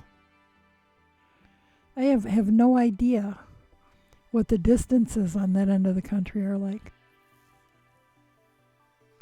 Mama Maid said that's a long ferry, it would seem. Well, that's what I'm thinking, but then it occurred to me that I really have no idea.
Birding Mom says AlaskaFerry.com. Mama Mate said I would Google it, but Google told me I could kayak to Japan. Well, you could. Veggie said, yep, ferries. Okay, well, let me click on that. Oh, that's a big ferry.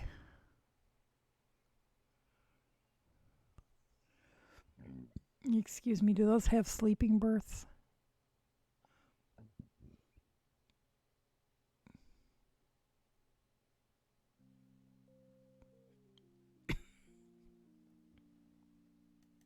Schedules.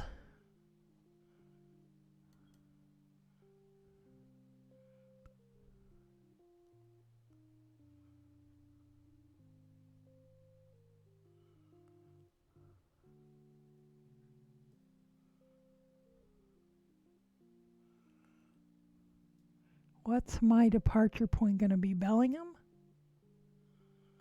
I'll try Bellingham. My arrival port will be... I see, I don't know where any of these places are, so that doesn't help me.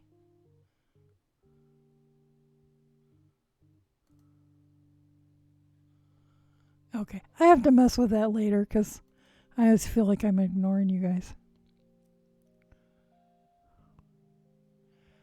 Veggie said, remember when you had to swim across the Atlantic to get to Europe? She says, MapQuest. Veggie says, well, no, I know I'm not in Bellingham. Burning Mom said, yes, and evidently it's a stunning ride. My friend and her husband said they just sat on deck looking at the scenery and orcas jumped the wake. Wow. See, taking the ferry from Michigan to Wisconsin isn't that interesting. It's like, okay, I'm going to take a nap now. And hope it doesn't sink because I don't want to drown.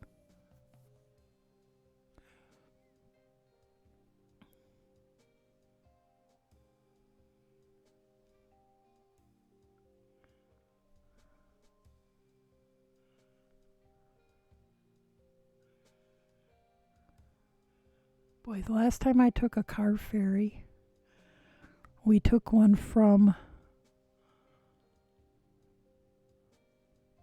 where did we take it from? We were going to my brother's wedding, which was at the fort by Port Townsend in the Seattle area. And we took the ferry across from Seattle or Everett or I don't know, somewhere. It was cool. I don't do boats well. But I was okay. I stayed in the car. Thank you very much.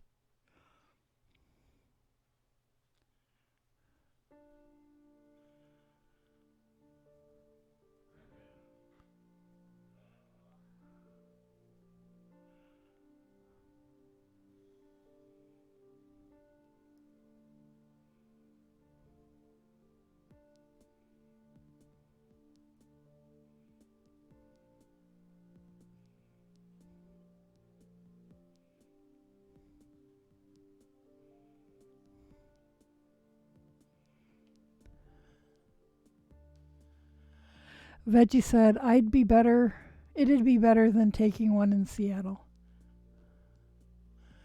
Yeah, the one in Seattle was fine. You know, as long as I could stay in the car.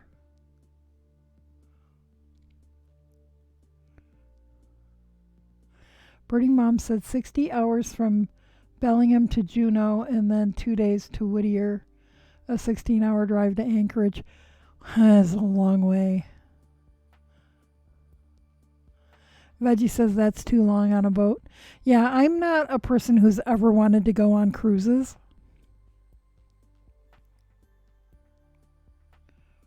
If Honey Bunny ever wants to go on a cruise, he's going to have to either, go with buddies or, go with his brother or something. I'm not going on a cruise. I got my fill of ships growing up in the Navy.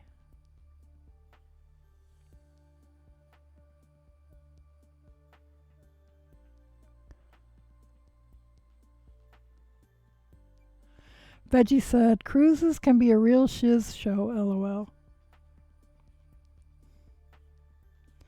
Yeah, I don't want to. And the older I get, the less well I fly also. I'd be interested in traveling by train though.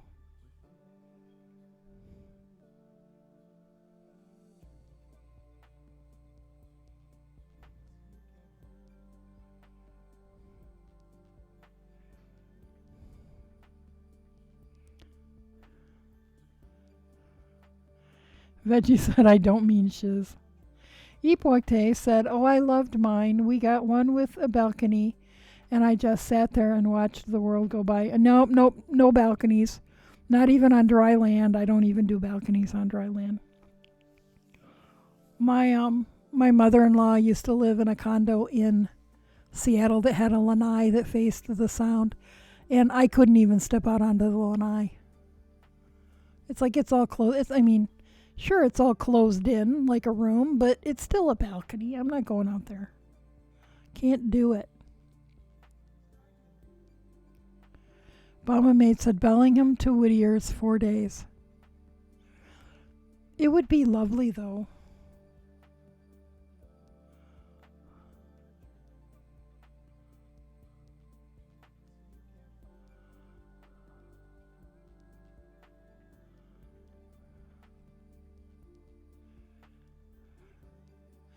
Bomba Mate said, I wonder what the drive from Whittier to Anchorage would be like with a trailer.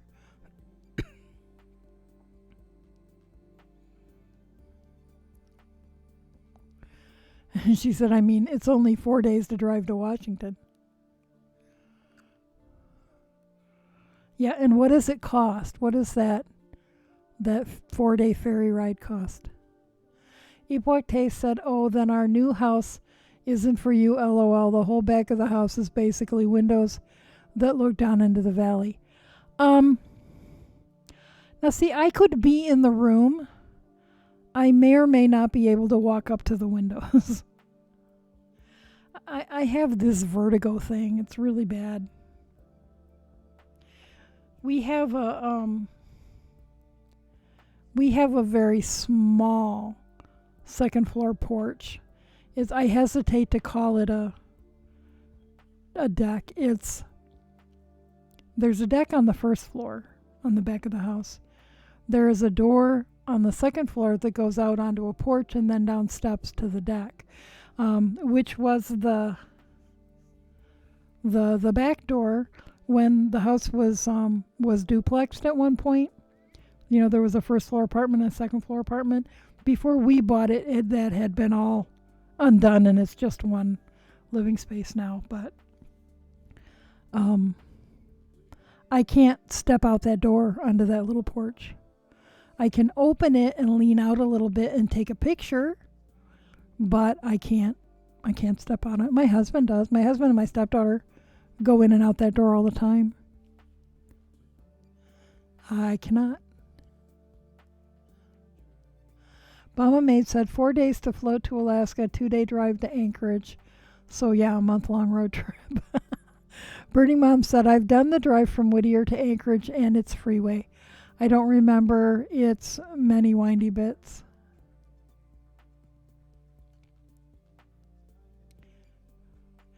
I used to watch, now I haven't in a while because since I tripped and fell down the rabbit hole that is Twitch, I don't spend much time on YouTube anymore.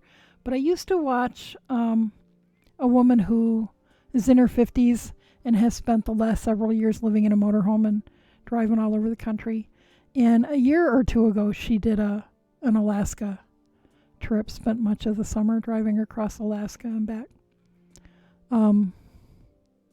But she was, lollygagging and sightseeing, so that doesn't, give me any indication of how long it would take to drive from one place to another. Veggie says, what's a YouTube? I don't remember.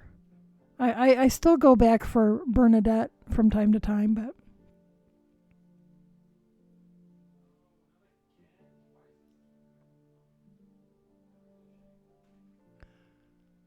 Bumba Mate said it doesn't say prices, and I don't want to pretend to book and then accidentally get us on a ferry to Alaska next year.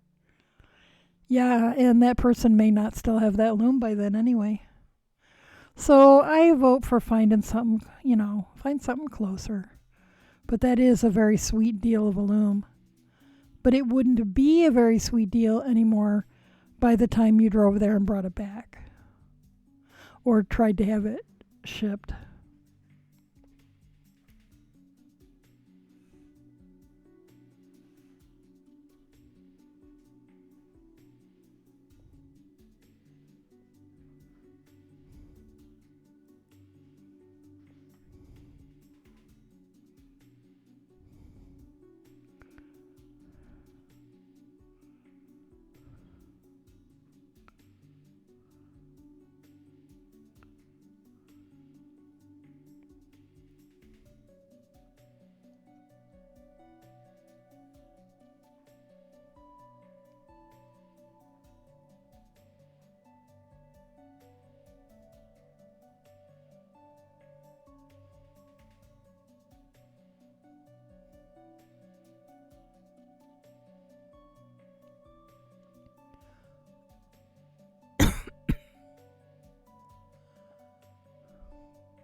Four, 5, 6, 7, 8, 9, 10, 12, 13, 14, 15, 16, 17, 18, 19, 20, 21, 22, 23, 24, 25, 26, 27, 28, 29, 30, 31, 32. Oh, we're getting there.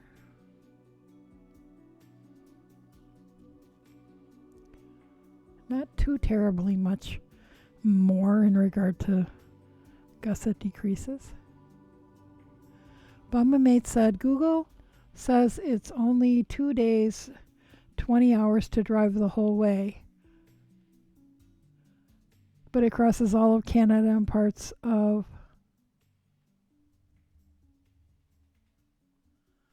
Does it say parts of Santa to get there? Hydrate! Thank you.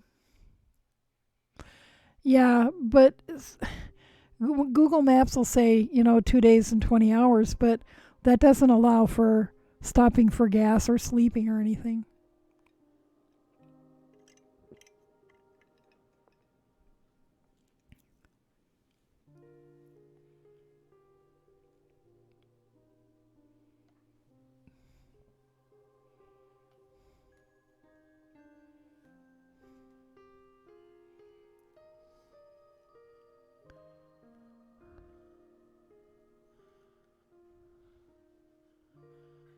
parts of Santa, the bad parts. Veggie says, "Pa, you can sleep when you drive."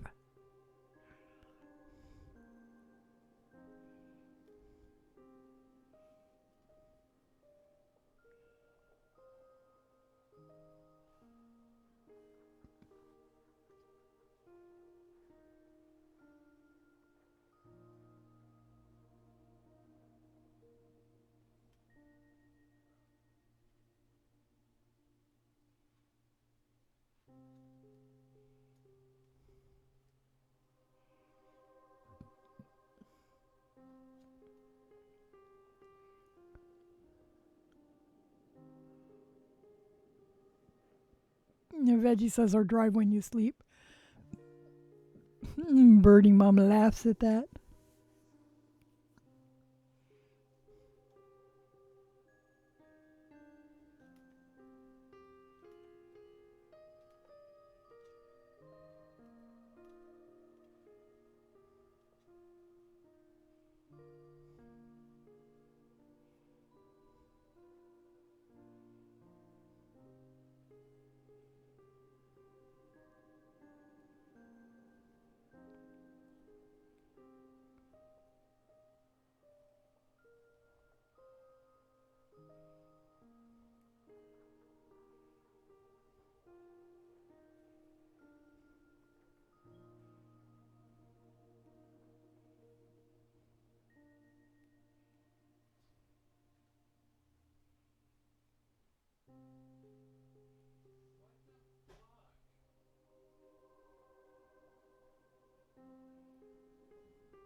Oh, yep, it is.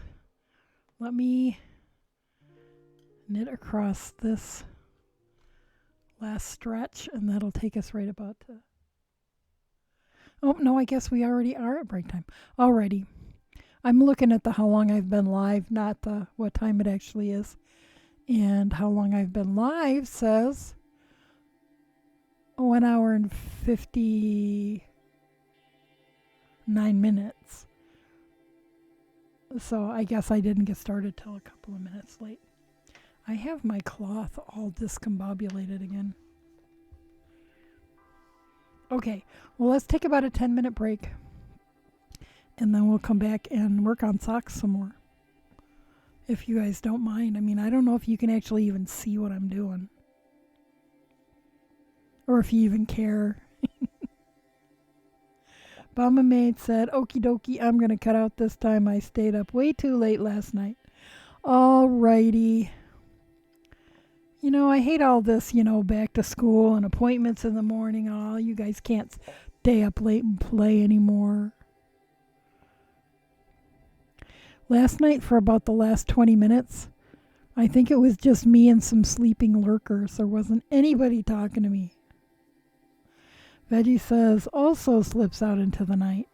Aww. Baba Mate said, "But I do think I've decided I want a countermarch to the point where I've looked on the Glimmer site for their used ads, Glamacra." Yeah, I have never used a Glamacra, but they are very well loved. So yeah, I would say if you can't find a Cranbrook, and they do become available from time to time, Glamacras are much more available. Birding Mom says, "I am done with the early morning appointments." Woohoo! When do you hit the road, Birding Mom? Pretty soon? Or a little while yet?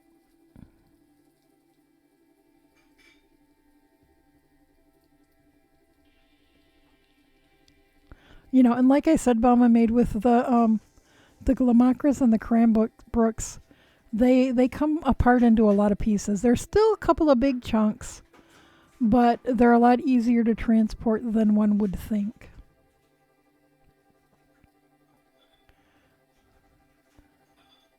Okay, well, I'm going to go take a break for about 10 minutes, and whoever's still here when I get back, I'll see you then. Whoever's not, Thanks for coming and hanging out with us, and hopefully we'll see you again soon. Oh wait, Bauman Maid says there was a beautiful one with the draw loom. Oh my God. And a free week in an Airbnb to get through the takedown and stuff of the loom, but I can't do 7,000 on something like that. Yeah, and I would love to have a draw loom, but that's something that you wouldn't be. It'd be quite a while before you would be using that. That's very advanced. Birdie Mom said maybe next week, Thursday. Now I have to pack her crap up, so taking a day off. Okay. Bob and Mate said I may still be here. I'm still looking at YouTube. Okay. Well, I'll go take my break, and I'll see you guys in 10 minutes or thereabouts.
Okie dokie. Anybody still here?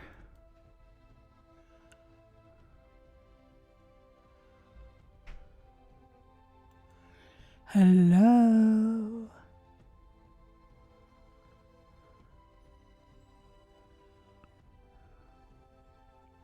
Okay. Knitting.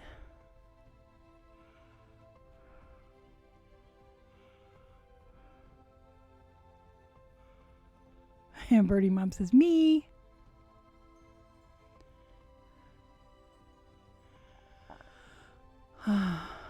And Bob, my maid, is still here. Okay. See, idle threats.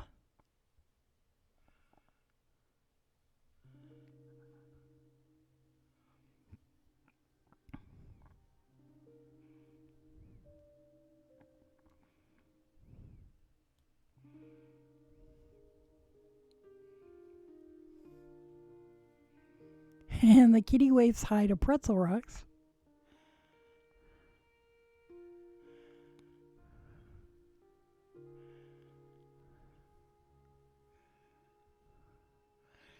Birding Mom says to Mama Maid, you didn't sneak out during the break? Are you feeling okay? I think she's just still looking at looms.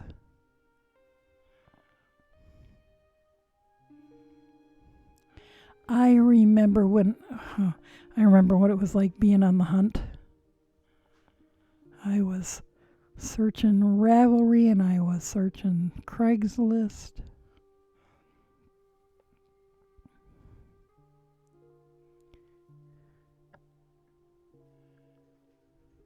Mama Maid said, I'm watching stuff about reading weaving dress and trying to wrap my head around it. And you know what? I can help you with that too. It's the sort of thing that looks really confusing, but once you understand how it works, it makes sense.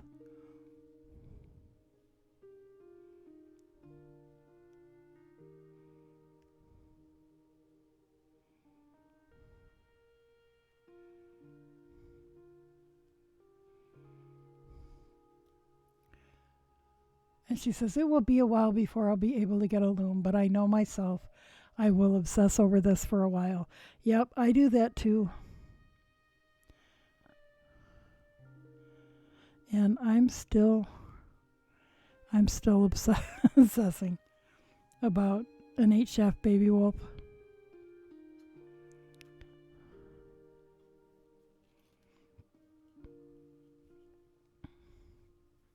Well, and that's why I'd had so much credit at the yarn shop, because I had a run of good finances for a while, and so I talked her in. She doesn't typically do layaway, but I talked her into letting me have money on account there, because I'd be trying to save up for one, and it would, something would come up and I would have to spend the money. And I said, if I have the money on account here, I'll actually be able to save it. And I think I had gotten up to about $700 or $800, and then the bottom fell out of our finances. And I said, you know what? Would it be okay if I cashed it out? And she said, you can cash it out, or we can leave it on account and you can just spend it here. So that I've been buying sock yarn and knitting needles and spinning fiber, and haven't blown through it all yet, but I think I'm below $100 now.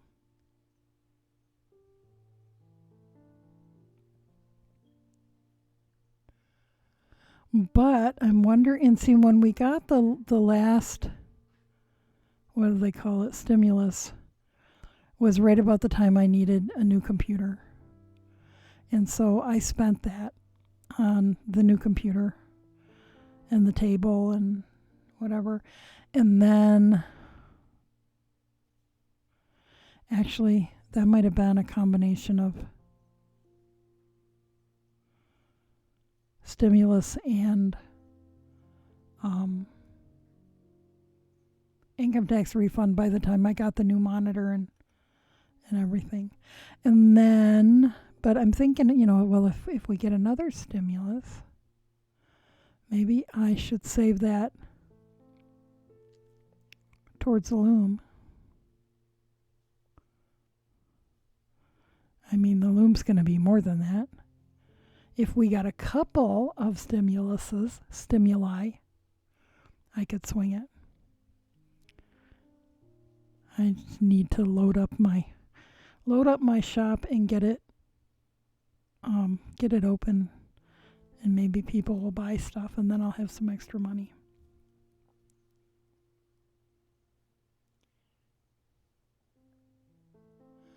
Bama Mate said, I think it's weaving with Yetta on YouTube. She explained it very well and explained how to set the treadle part to walk them.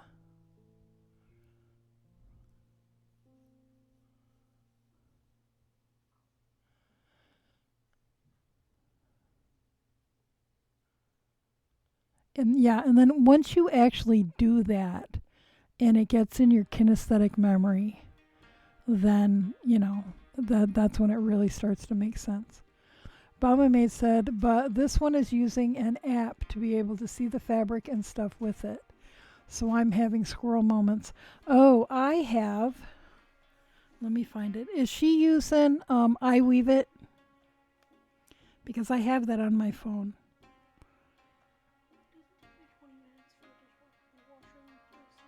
Approximately. Okay. Let me see. iWeave-It. See? If you can see. See, it gives you the draft. This is the treadling. The horizontal bit is threading. The horizontal bit is how you thread. Get back there. And this is an 8 shaft draft. So it has 8 spaces. If you think of it like a music draft, what do you call it? I can't think of the word. But it has 5 lines and 4 spaces. And each of those spaces represents a shaft.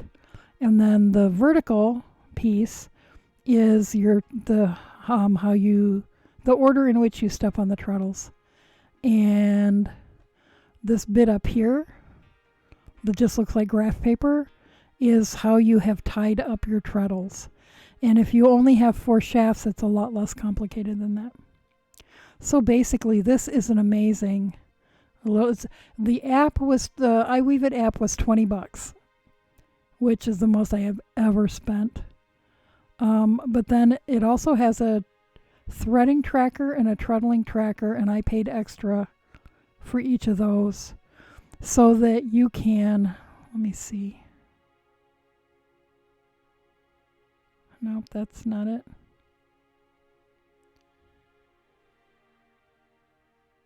Nope, that's not it.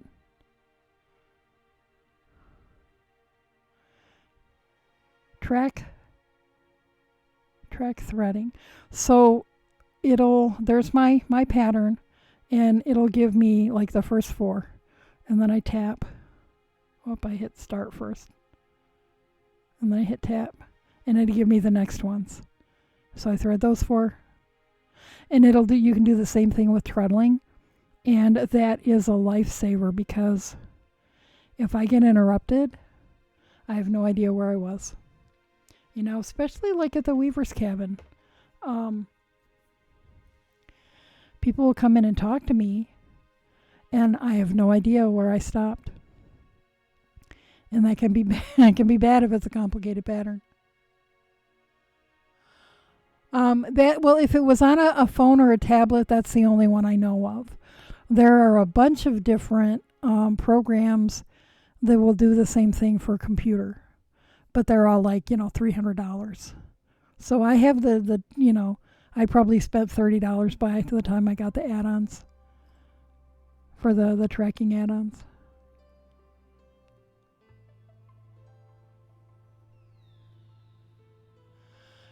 But she put in the stuff and then zoomed and it went. She said, yep, it looked like that.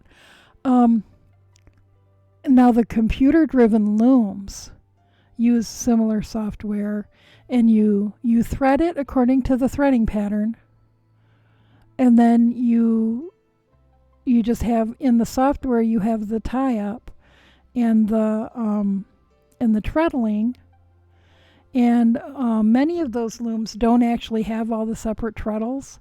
They just have a switch that you step on, and when you step on the switch, it goes to the next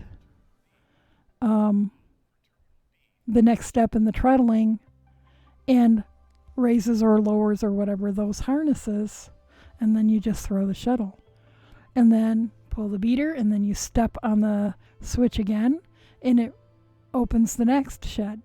You throw the shuttle, pull the beater, step. I want one of those. So many fewer treadling errors. But typically you need like a like an air compressor to run those, so it's very noisy. But still, I want one of those. $30,000 worth of loom, thank you very much.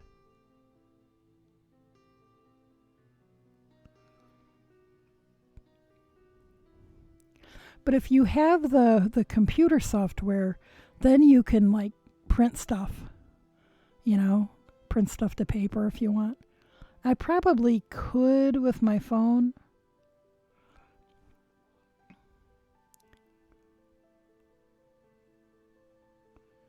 But yeah, the software is priceless.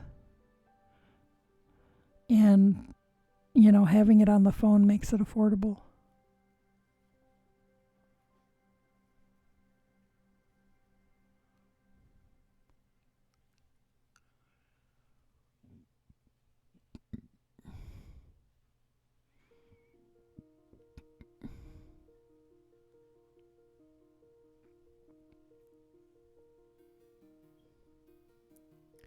Mama Mate said, ooh, I could talk Husbeast into another road trip to Tennessee, but instead of Pigeon Forge after we go bug my cousin, we could go up to Frankfurt and I could just test all the looms at the Woolery. There you go. I didn't know where Woolery was. But heck yeah. Try them out and see what you like. I typically recommend, depending on what somebody wants to weave and what their budget is, that they look at Leclerc or Leclerc, if you're, doing the French. Leclerc, Maycomber, and Schacht are, the three I typically recommend for beginners, for people's first floor loom. I recommend staying away from the Harrisville looms because I don't think for the price that they're not a sturdy loom. They're not going to take hard use at all. They're not going to last. We have a couple of them at the cabin. They are not suitable for rugs. They're just, I'll weave on them. I might give $100 for a used one.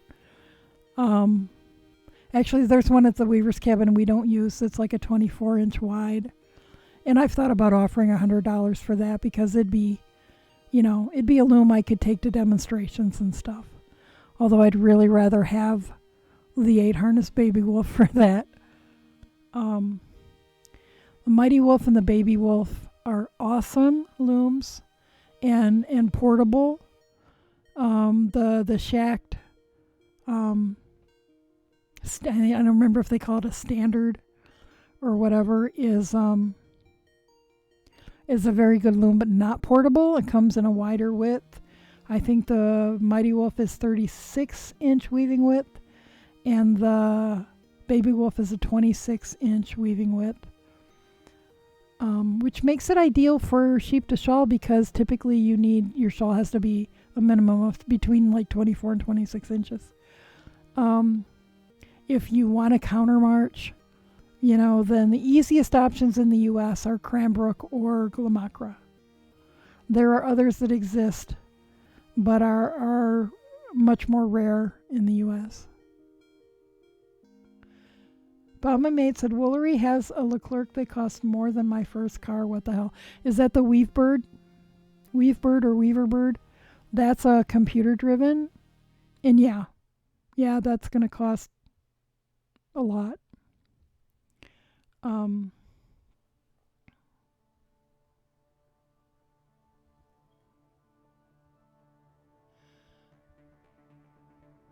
Raiders!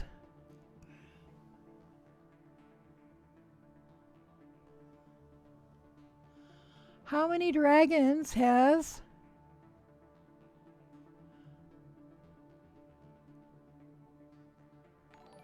How many dragons has raided with 16 viewers? Welcome, Raiders. How are you doing? How many raiders? How many dragons? How was your stream? I was going to ask what you were working on, but I bet you were working on a dragon.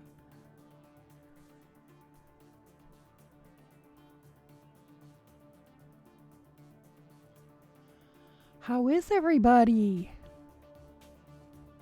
Oh, wait. I scrolled back, so now I have to scroll back down because it's not moving. A bunch of baby dragon necklace. Oh, cool. I didn't know you did jewelry. I've seen you make like figurines, right? Well, I am working on a sock for any of you who haven't been here before. I am Snoring Cat Fiber Arts. I am a almost full-time fiber artist. I weave, spin, dye yarn and spinning fiber, and knit predominantly, with some other things too that I don't do as often. And tonight I'm working on a pair of socks. I'm doing this thing, knit along, that is a festive box of socks that you, the idea is you knit, 25 pair of winter holiday themed socks. Could be Christmas or solstice or Yule or snow or, whatever you want. And then, so that's for Advent, Christmas Day, and then one more pair of scrappy socks for Boxing Day. This is going to take me several years because this is my second pair and we're already pushing into October. And then you have this sweet box of socks to wear in December.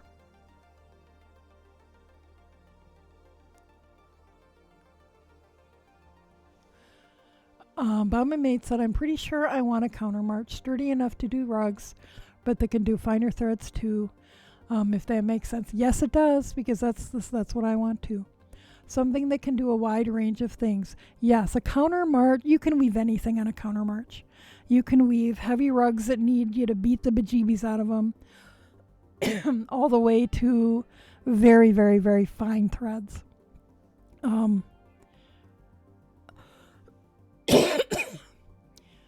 Even there are crazy people who weave 60 or more threads per inch. I'm not one of those.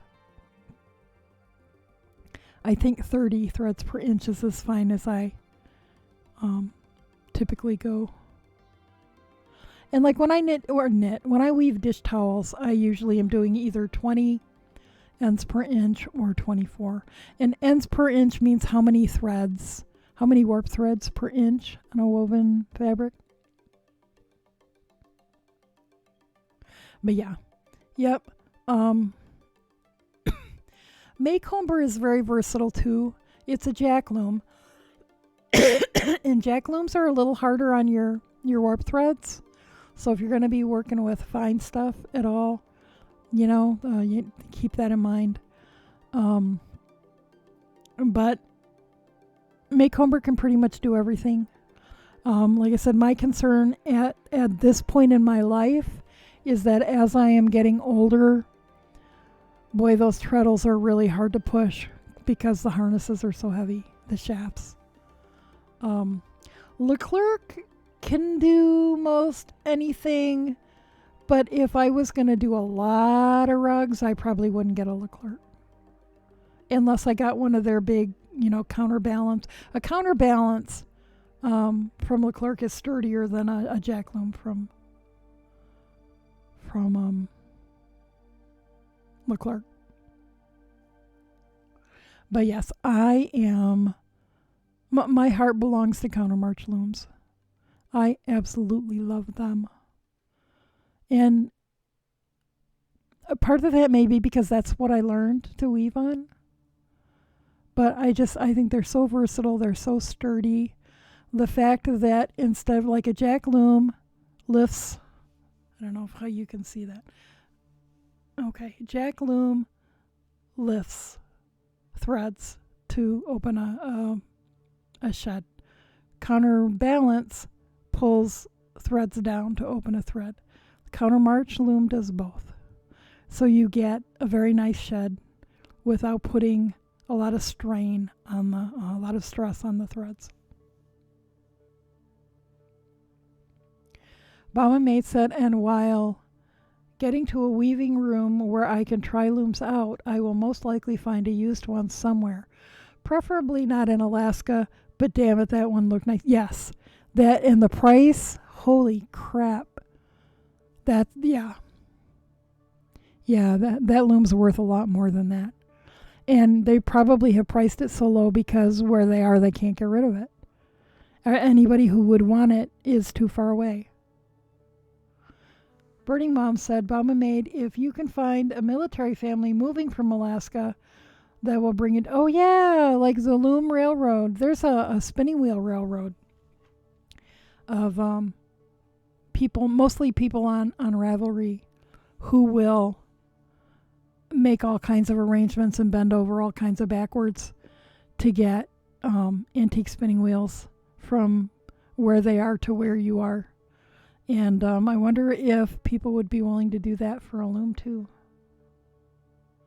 Birding Mom said, or better yet, a single guy without much stuff. Yeah. Well, and the military moves the families. So, they send a big old Mayflower semi-moving truck and load all your shit in it and then get it to wherever you're moving to. So, yeah, if you could find a military person or family who was being transferred and could bring it down closer for you. Bama Mate said, if I could swing that road trip for less than $200, I'd do it. Yeah. Did we have more of that obnoxious spam? It had been quiet for a while. And now all of a sudden there's more. All of a sudden we're getting a ton of it.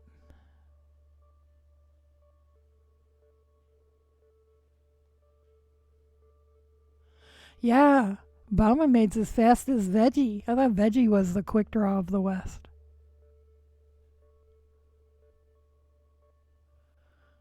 Yeah, Bama Made's got them. They're gone before I even see them.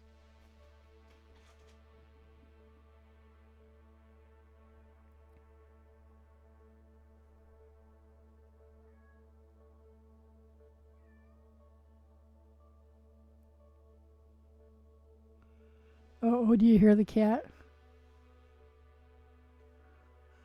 I don't know what she's meowing about. Probably because Papa closed his door to his office and she can't go pester him.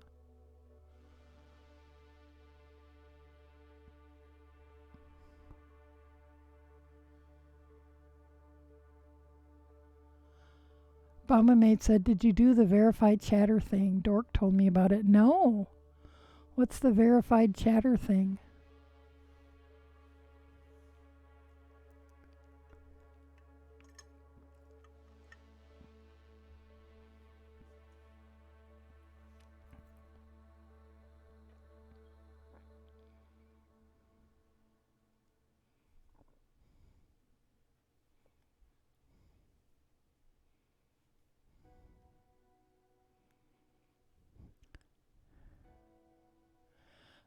I'll have to try to remember to look into that.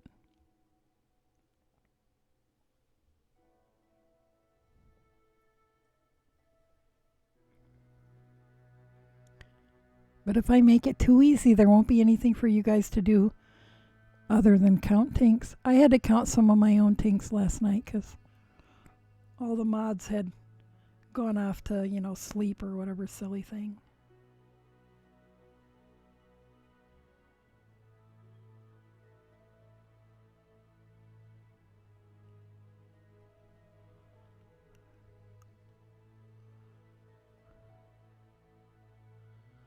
Mama Maid said, I think it's where they have to have a verified email to chat or something. It's buried in the settings. Chat settings.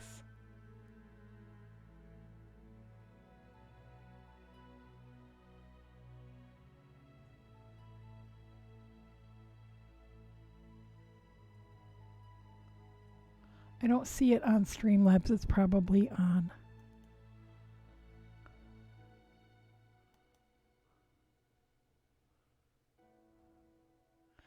Burning Mom says, it's hard to find good mods these days. We just abandon you.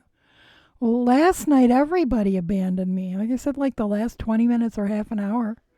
It said that there were 8 people, but I think everybody was sleeping.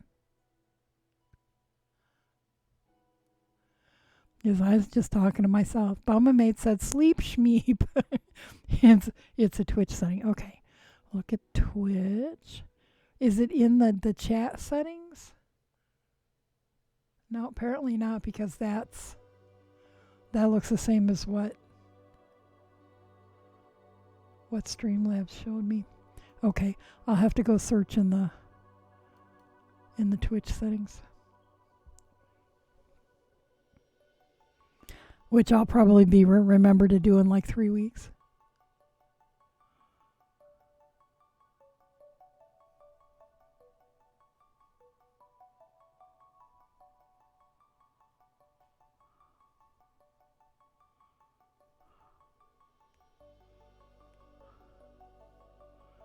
So the sock is coming along. It's not too bad.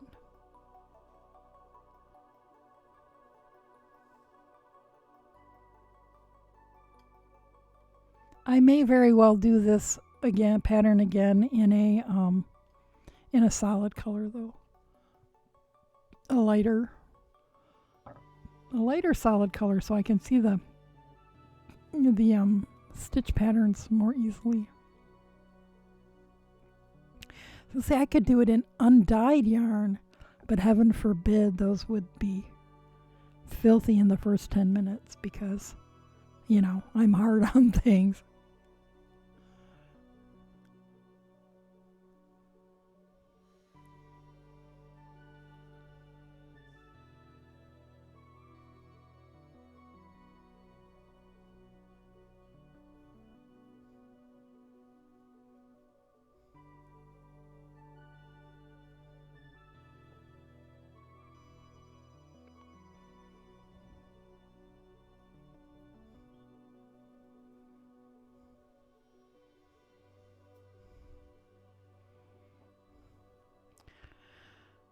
Oh, I forgot that I was counting. Let's see. 1, 2, 3, 4, 5, 6, 7, 8, 9, 10, 11, 12, 13, 14. Wait, I don't think that's right. 1, 2, 3, 4, 5, 6, 7, 8, 9, 10, 11, 12, 13, 14, 15, 16, 17, 18, 19, 20, 21, 22, 23, 24, 25, 26, 27, 28, 29, 30, 31, 32. Oh, almost there.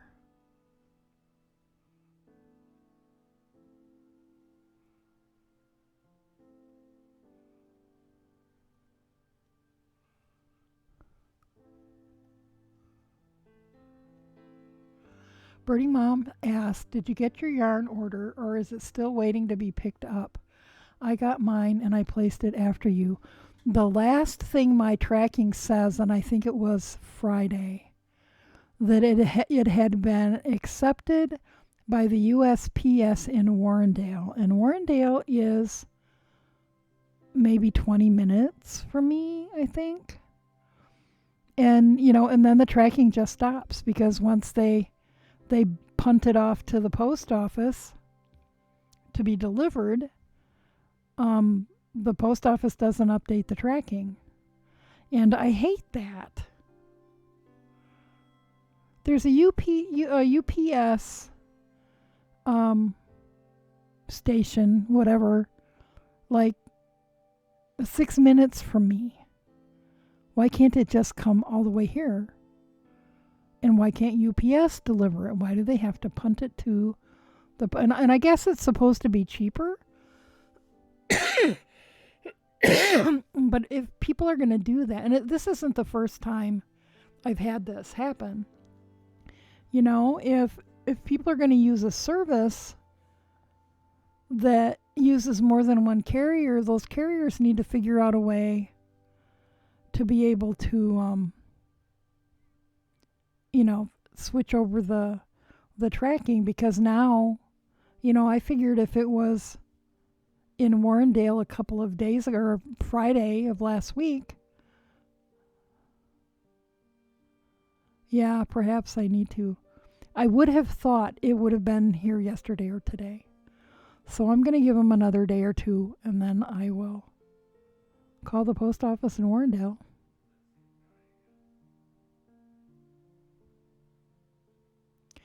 So when your post office updates the tracking, is that the same tracking number that the carrier gave you? Or that the shipper gave you? Or do I now have to go to figure out a tracking number for or it could be that it's sitting in a bin at the post office in Warrendale and they just haven't done anything with it. So there's nothing to update.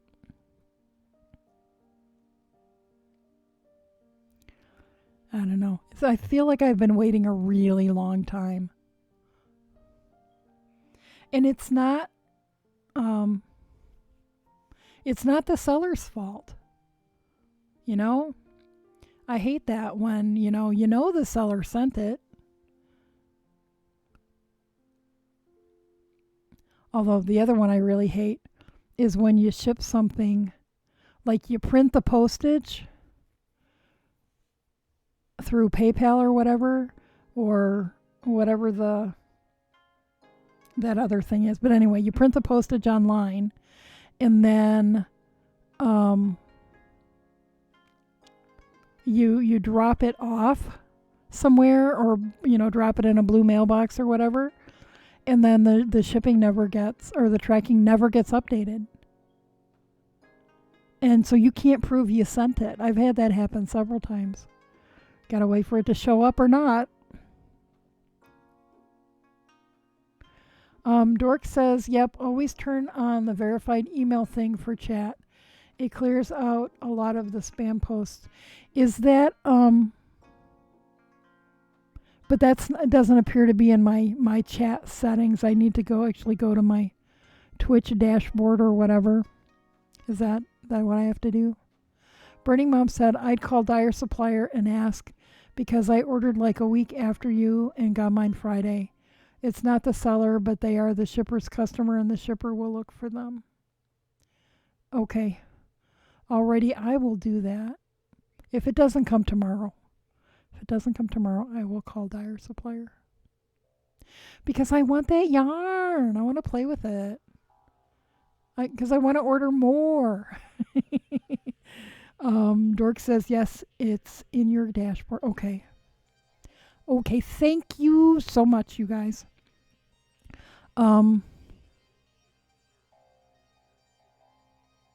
Although I can't order more right this minute anyway because I'm broke. I probably won't have any more money until the middle of the month.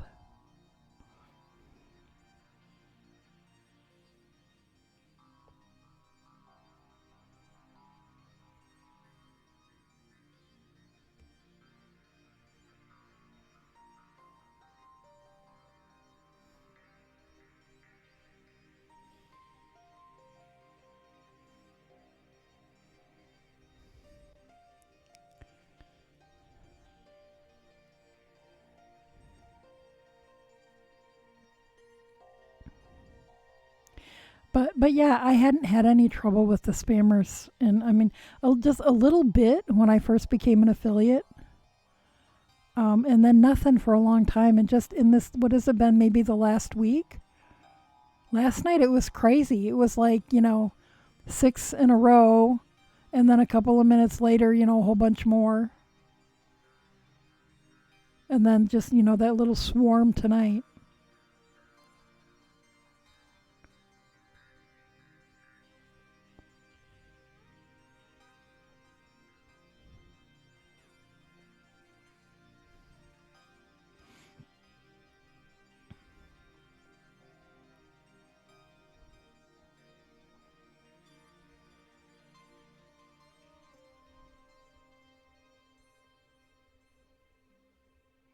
These are pretty. They're very pretty. I like them. I still prefer knitting vanilla socks though. I like mindless knitting.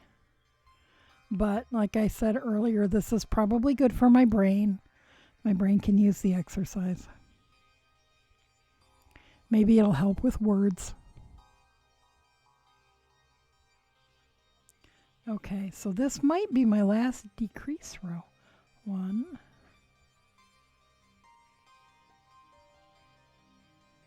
2, 3, 4, 5, 6, 7, 8,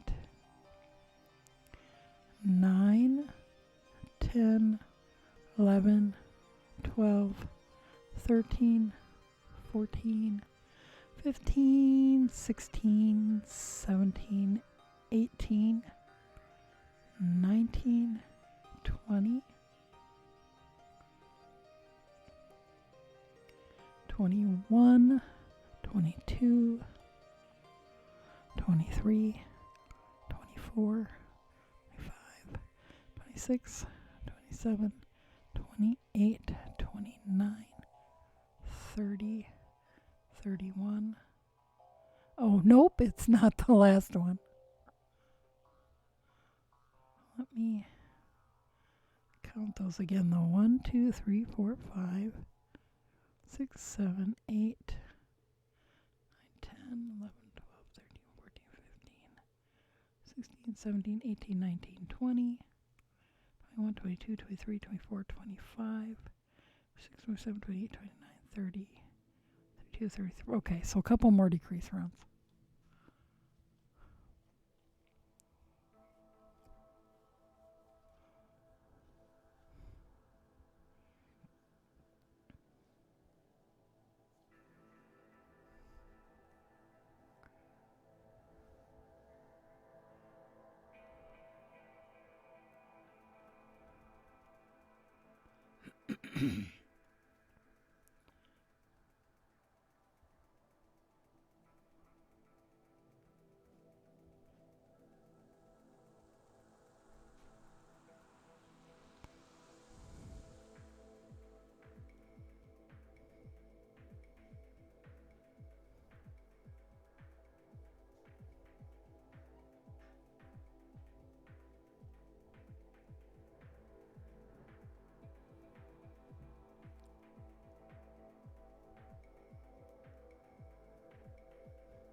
But I'm trying to think the other time that I've had one of these, UPS punting off to the post office things.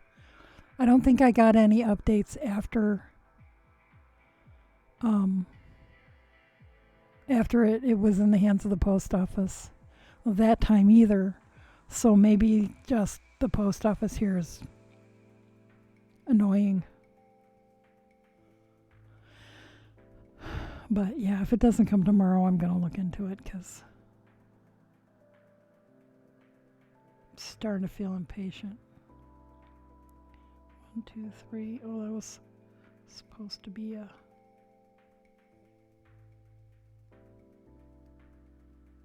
pearl.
You know what? I didn't ask what anybody was working on tonight. Or did I? Did I already?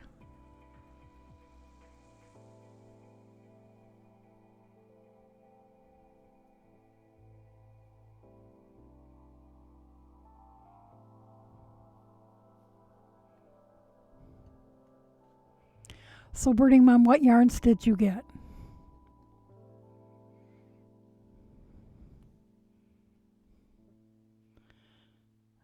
Because if you got anything if you ordered different stuff than I did, I want to compare notes. I just ordered sample skeins.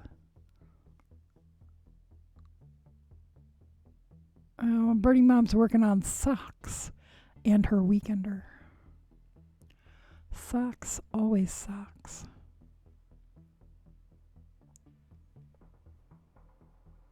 How many of your now I was going to say fantasy socks. Are they treasure box or fantasy box? Let me get the box. Different box. How many pair have you done for your festive box of socks?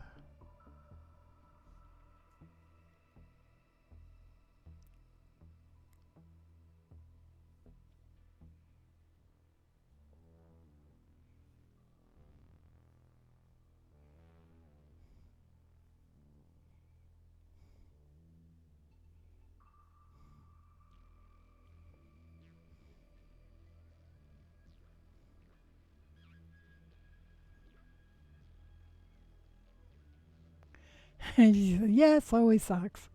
Those 25 pair won't knit themselves. That's for sure.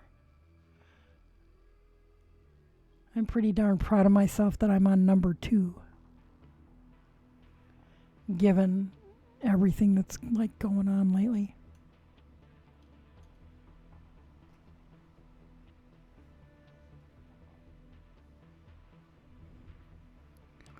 It's the time of year when I don't have as much time at work to just sit and knit. How dare customers expect me to pay attention to them?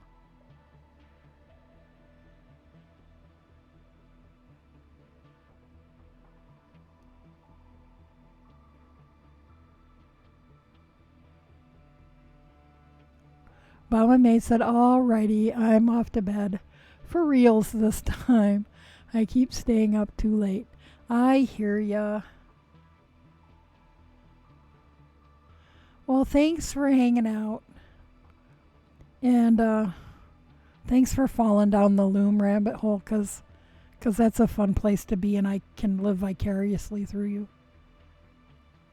Because I don't really need any more. Well, I need an 8-shaft loom. I don't really need any more looms. But I don't have an 8-shaft loom, and my life would be more complete if I did. So anyway, thanks for hanging out. Have a good night. Sleep well. No scorpions falling off the ceiling. We'll see you later, alligator.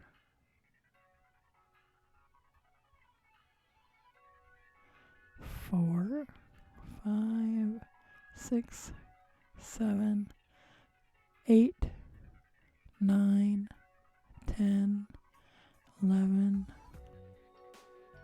12, 13, 14, 15, 16, 17, 18, 19, 20, 21, 22, 23, 24, 25, 26, 27, 28, 29, 30,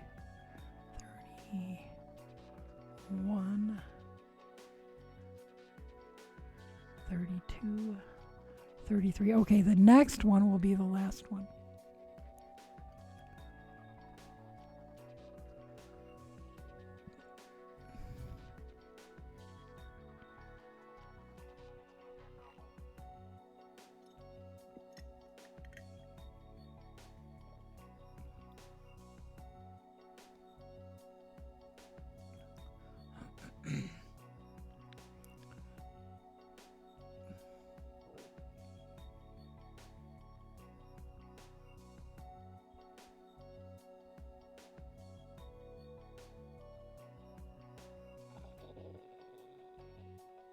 Excuse me.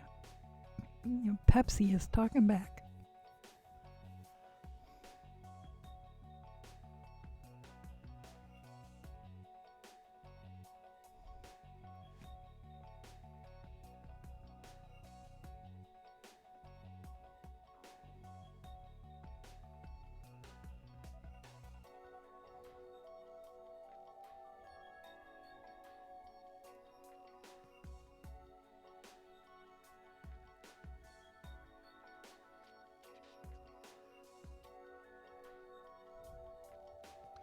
Burning Mom said, okay, I got the box. I got Silvery Sock, Sparkle Sock. Okay, I got that. And Marled Sock. Okay, I got all of those, but I only got one skein. Okay, so what do you think? What do you think of them? And I'm assuming that the Marled Sock is going to be different enough from the Zebra Sock that I won't regret having both. Because I think the Marled is more of a gray, whereas this is Zebra Sock had that black in it. But I think that they're both the Peruvian Highland, so they're not superwash.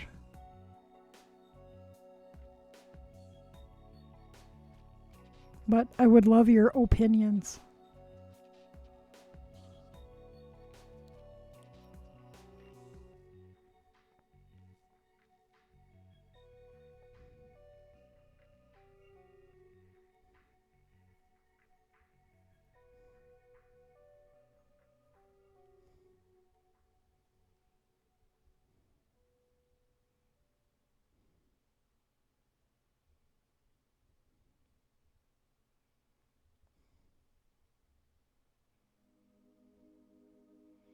Nope.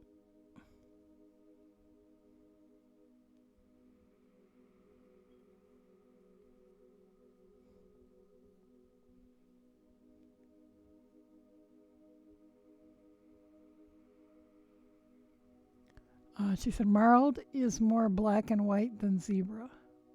I almost prefer the Zebra. Zebra has less and more random, where Marled is a black strand with a white one. Yeah.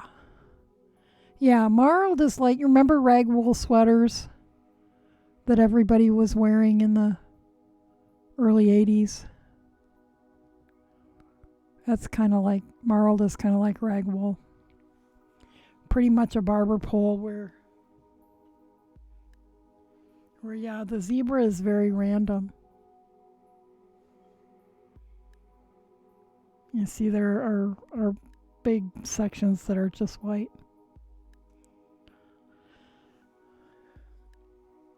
So the Marled is black. It's not, in the photographs I assumed it was going to be more of a white and gray. More like the rag wool was.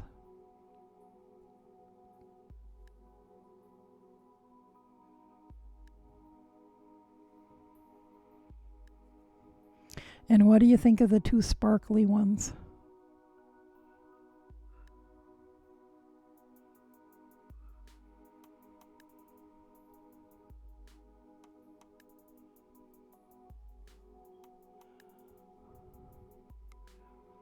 I am thinking, sight unseen, of course, thinking of using the silvery sock for the background on the oh, okay, it's white and charcoal where zebra is the true black. I'm thinking about using the silvery sock for the background on my lunar shawl. You know, and dyeing like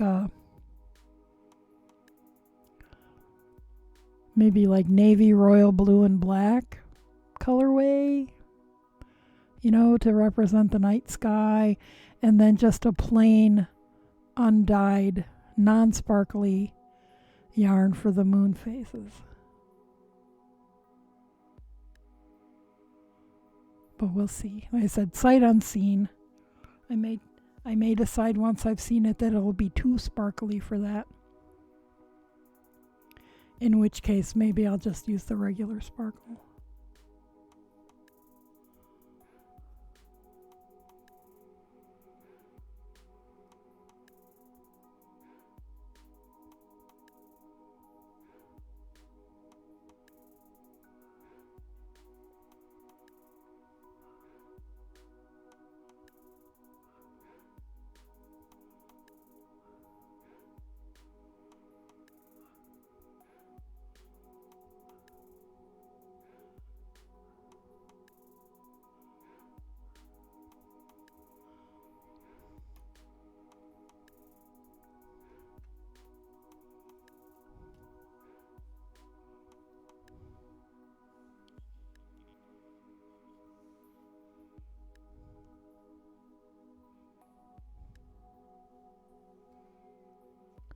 Birdie Mom says they are all soft and no scratch. The super silver isn't scratchy. I am thrilled to hear that because I was concerned. Sometimes a lot of Angelina or whatever will be a little scratchy. And it is definitely a light gray to the regular sparkle. Okay. But if I go ahead and dye it in kind of darkish colors, that won't matter. The one skein that I have on order isn't going to be enough, though. I'll have to order a bag. I am so happy to hear that they are all soft. Oh, I also ordered a skein of the, I think it's 75/25 merino nylon, and a skein of the BFL superwash. So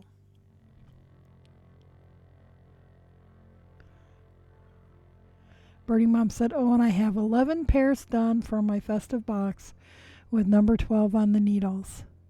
Woohoo! You were so far ahead of me.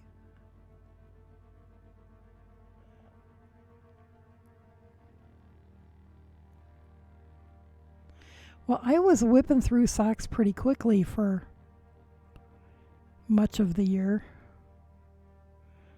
and seemed to have slowed down quite a bit.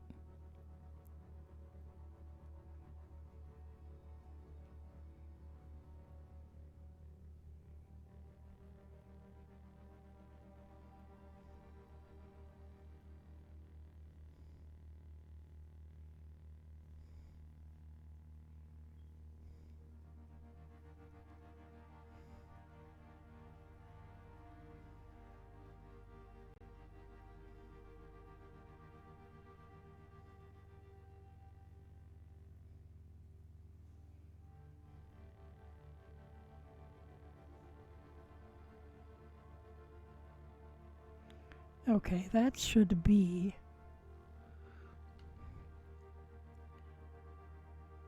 So, Birdie Mom, are all of your festive socks so far, are they all knitted wit?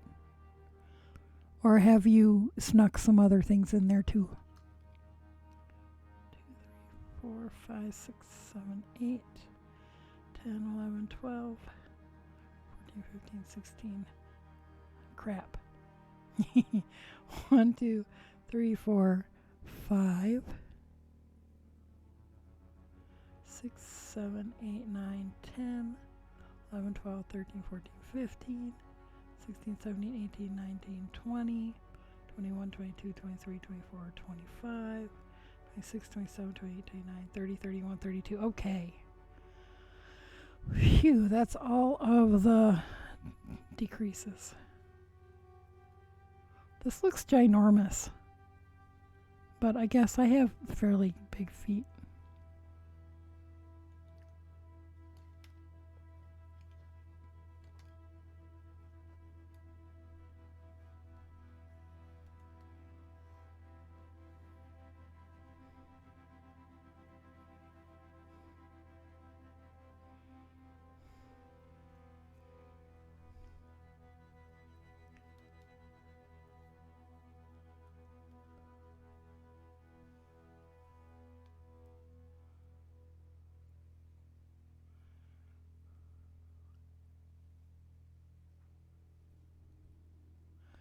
Birdie Mom said, oh no, they are all kinds of dyers. I need to have a weaving in ends, bath and photo shoot and posting days. Woohoo! Yeah, I need to do I need to do that too. I have 2 pair of socks sitting right here that need to have all that. And they're not even, oh no, I guess I have 3. They're not even the 2 aren't even festive socks.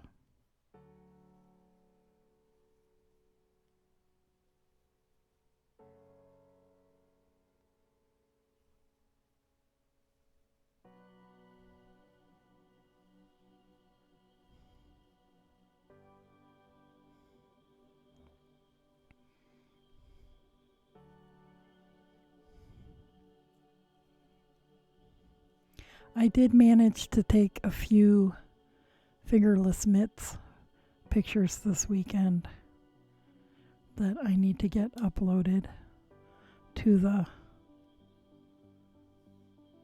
site. And I need to dye some stuff because I'd be embarrassed to launch my site with 5 pair of fingerless mitts, 1 skein of sock yarn, and 1 braid of roving.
Birdie Mom said, yeah, I have to play with dyeing. Well, I thought I might today, and the table's set up out on the deck and everything, and then it rained all day.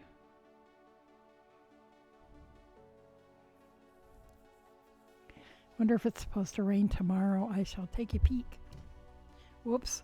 Sorry. Whacking the camera.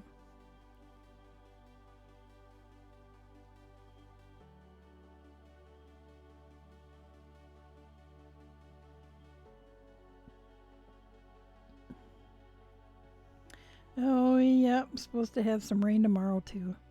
Jeez, all week long. Except for Saturday. Well, the vendors will be happy. if it doesn't rain on Saturday, because our Saturday vendor market thing they're doing in town is weather permitting. Birdie Mom said, but first I have to play Tetris with my daughter's stuff and then drive. Yeah. Well, and so once you get back without all of her stuff in your place, you'll have more room, right?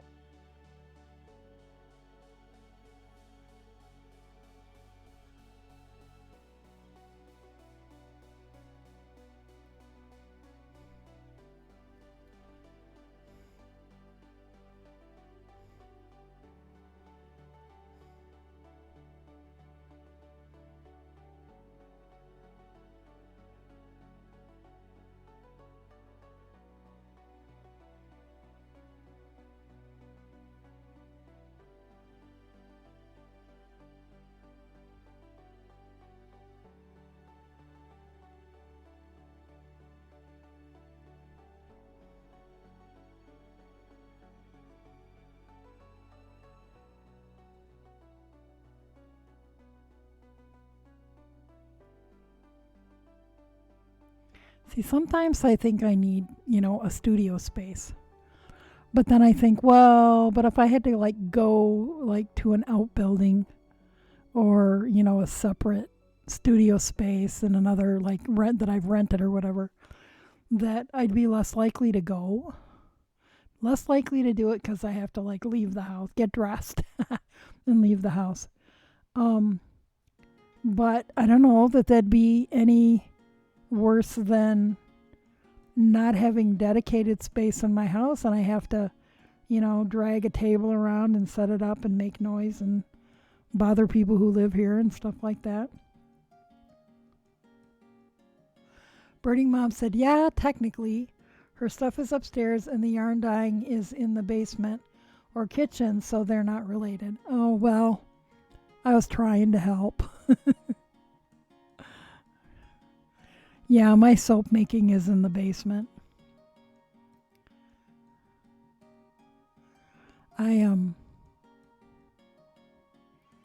I haven't pursued dyeing down there because I don't have a heat source for the steaming. Well, I do have an old microwave, but I have become hesitant to use the microwave for steaming since I, burnt a skein of sock yarn to hell and back.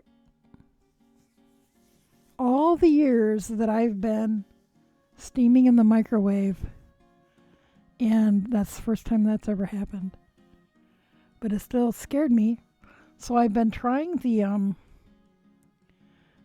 steaming in the oven, and I'm not sure that I'd like to have a stovetop steamer, one of those ones that has the 4 levels.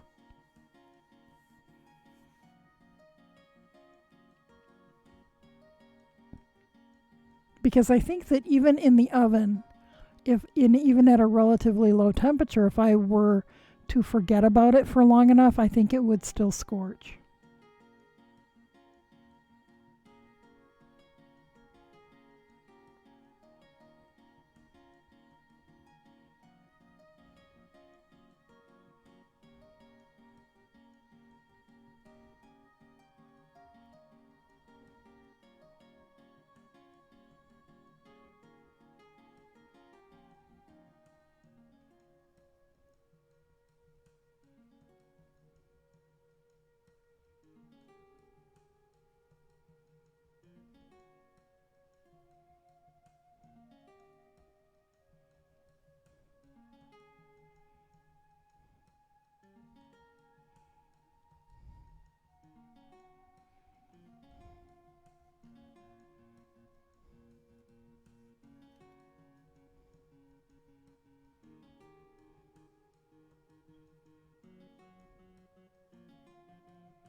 Birdie Mom says you can't walk away and forget.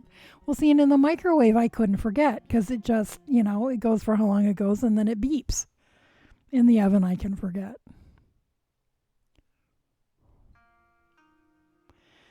So it's experiment. It seems like it's working okay, but it takes a lot longer Well, I'm finding that for me, for my dye formulas, it's taken quite a bit longer to exhaust than what I'm seeing people online suggesting.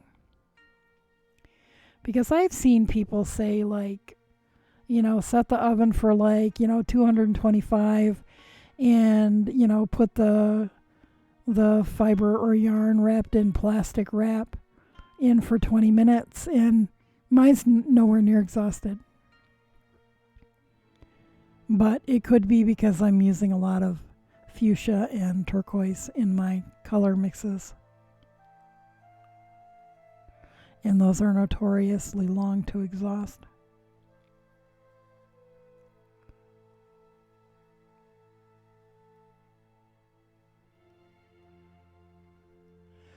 Birdie Mom said, I knit while I'm waiting or do other jobs around where I'm cooking yarn. Yeah, well, I'm not far away. But I can get distracted quite easily, regardless of, what I'm doing.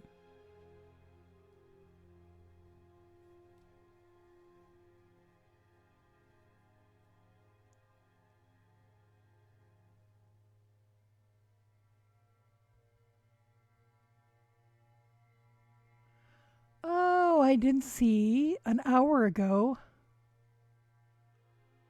Kumori Yori Creations followed. If you're still here, thank you so much for the follow. Birding Mom said, oh yeah, those don't exhaust easily. No, they don't, and they're in pretty much all my formulas. So they just need more time. And then usually, if something has still not exhausted after I think it's been in the oven way long enough, or the microwave or whatever, I just let it sit overnight and cool down slowly, before I unwrap it. And by then it's exhausted, usually.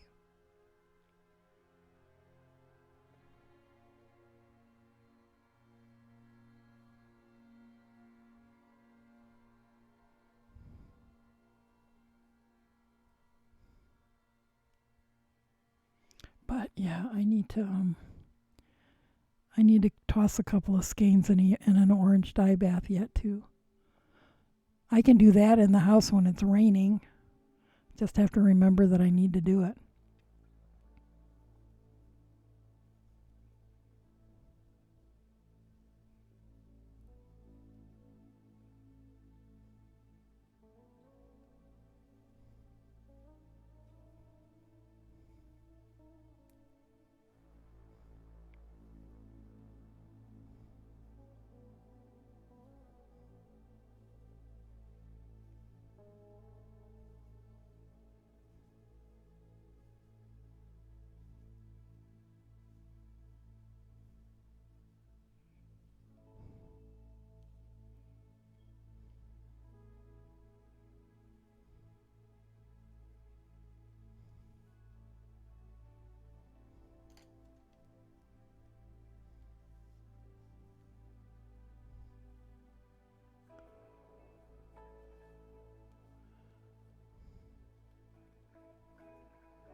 Birdie Mom said, yeah, I have to clear brain space to dye.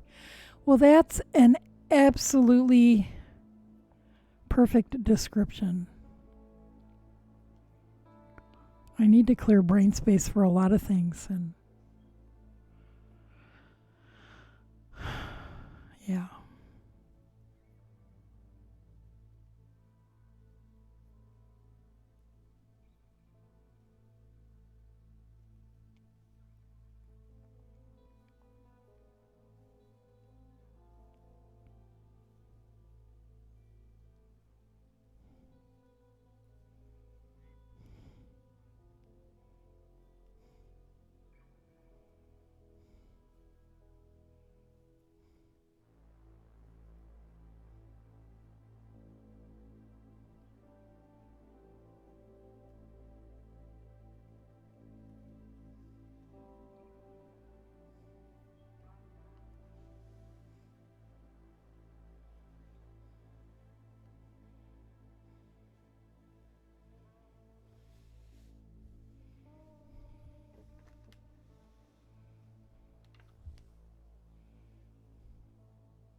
Birdie Mom said, yeah, it's been in short supply lately.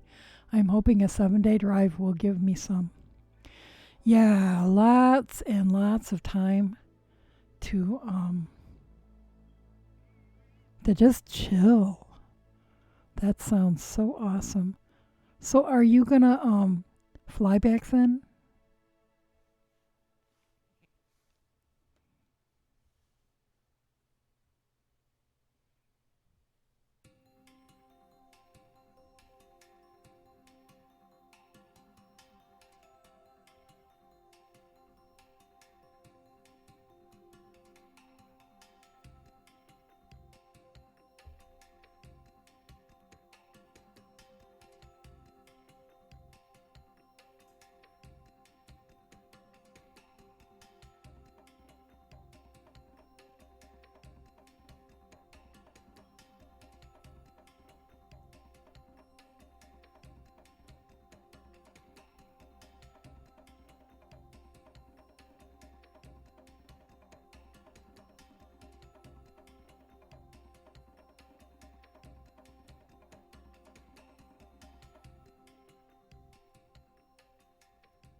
Birdie Mom said, I'm thinking so.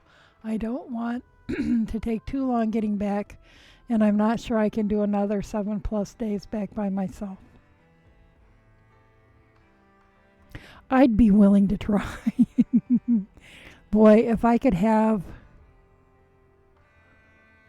um if I could have that much time to take to myself and seeing the scenery along the way. Sounds lovely.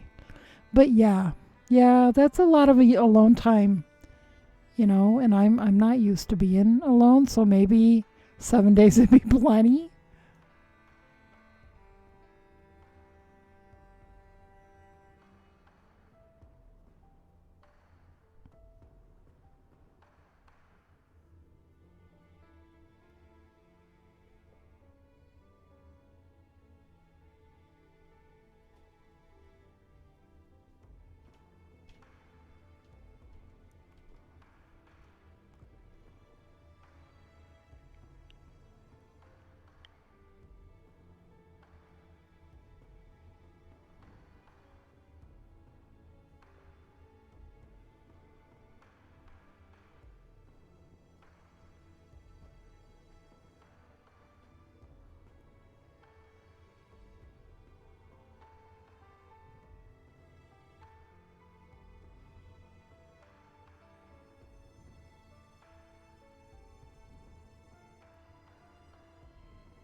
Birding Mom said, I live alone, and this year especially, I don't need more alone time.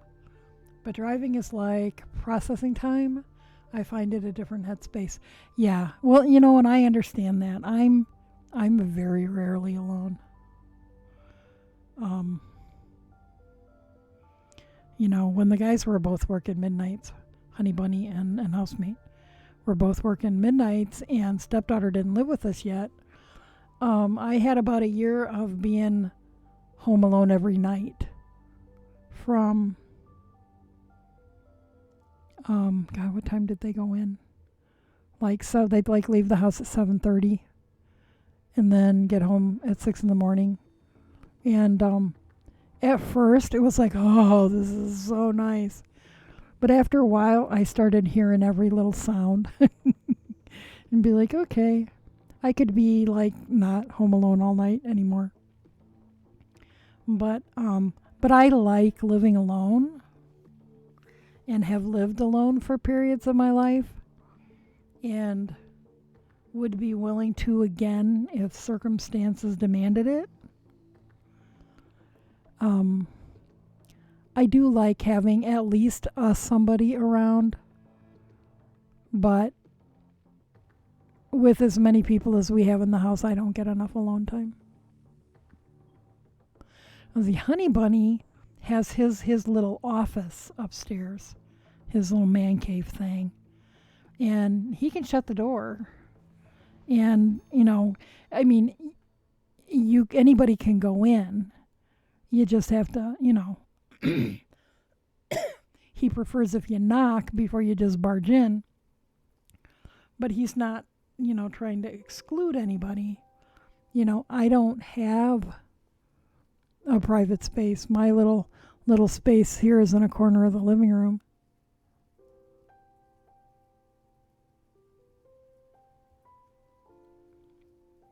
So my alone time is a quiet day at work, which this time of year really doesn't happen. January, February, and March are nice quiet times at work. I don't know where I am. Where's my last purl stitch? Oh no, wait. This is a knit row. Never mind.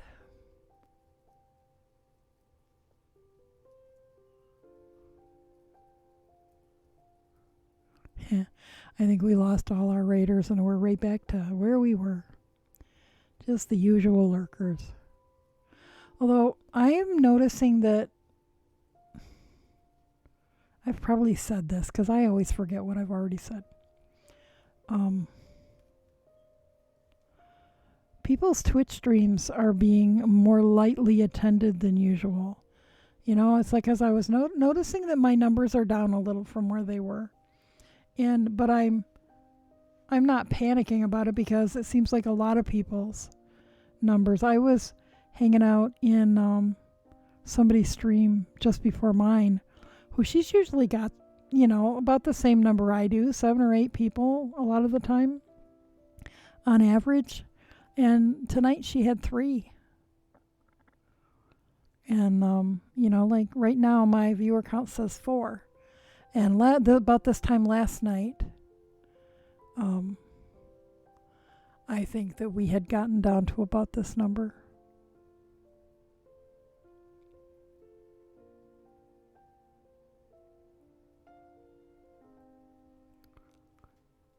So I'm not sure. It's like I know a lot of my regulars are dealing with their kids' school stuff and can't stay up as late, and I think that that's a lot of it. Birding Mom said, well, a lot of the U.S. isn't so much on quarantine, so they don't have as much viewing time.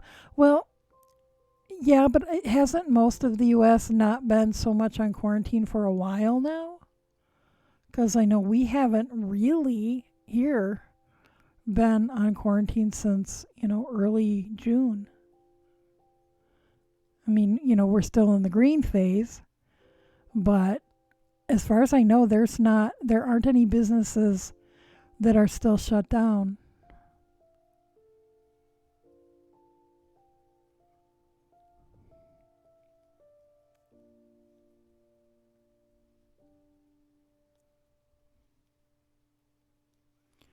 But, you know, that's here. I know the things are different from one state to another.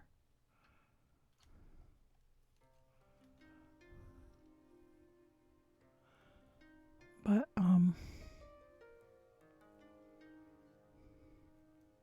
but yeah, no, I'm out thinking like in the last week, maybe. Like last week, I started noticing that number of viewers were down in a lot of streams.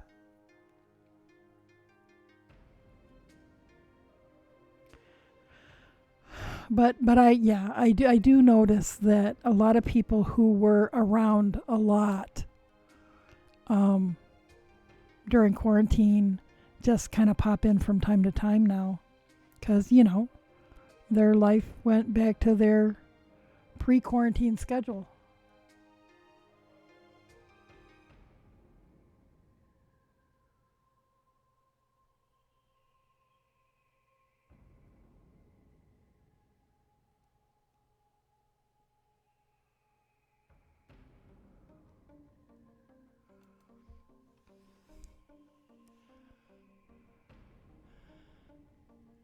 And Birdie Mom says, "Oh yeah, back to school and overwhelmed." I think that's, you know, I mean, that's what I'm seeing amongst a lot of my regulars. You know, they come still most of the time, unless they fell asleep.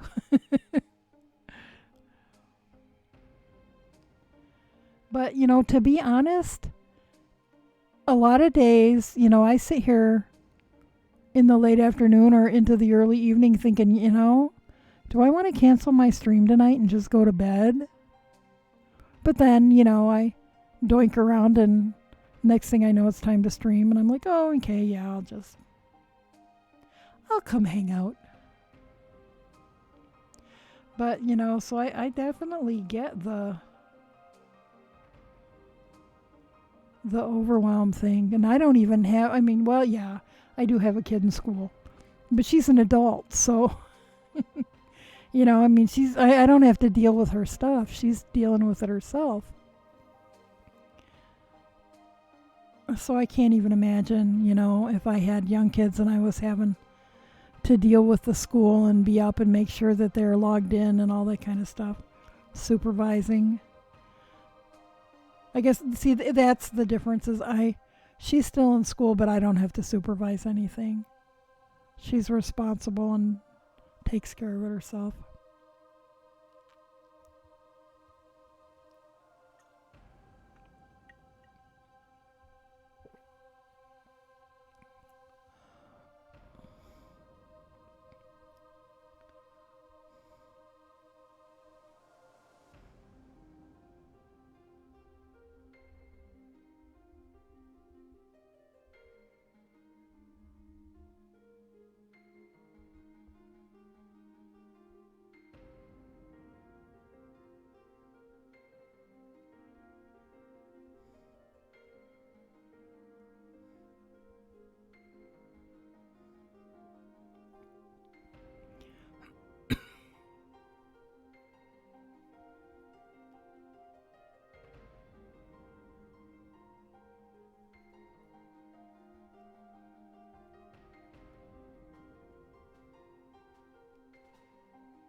So on your way across, your 7 days across, are you planning to stay in hotels or campsites or? I mean, and you know, you don't have to tell me if you're trying to keep locations secret and that sort of thing. Birdie Mom said, I can't imagine having kids in school through this. I was always more hands off than most parents today. And I watch my friends sit with their kids and I don't understand. Well, yeah, I mean, I think our generation raised children to be more independent. But maybe, it's like I think each generation, as I've been watching, has been a little more hands-on than the previous. Birdie Mom said hotels on the freeway, more like motel. Yeah. Yeah, well, be careful and stay safe.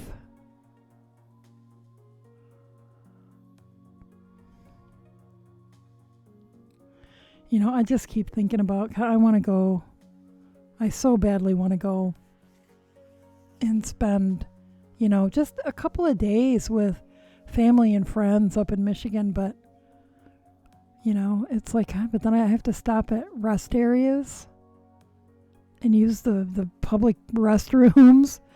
It's like, oh my God. And, Michigan has there are counties in Michigan that have been bumped back into the orange. And I guess there's what did we had? We had red, yellow, and green. Apparently they have an orange in theirs. And she says, I am almost no contact, or how I usually would travel.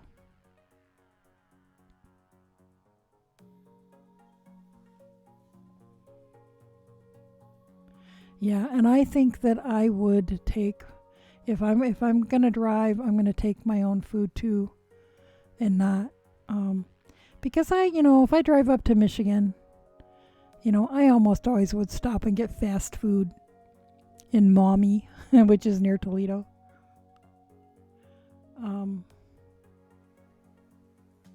Which is where I switch from east-west to north-south. But yeah, I don't think I would do any fast food. I would just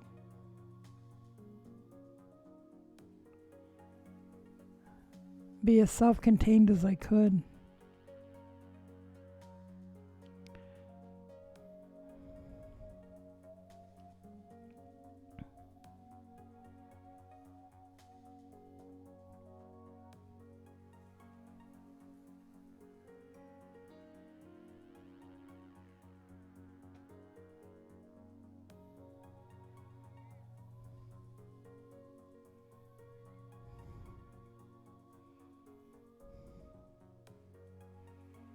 Because, I want you to get out here safe so that we can go do that socially distanced coffee.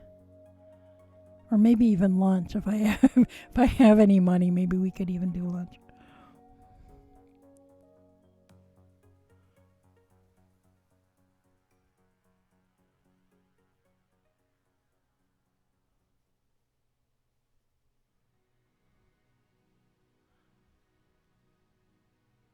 Because I'm doing drive-thrus and detoxing when I get home. Detoxing the fast food.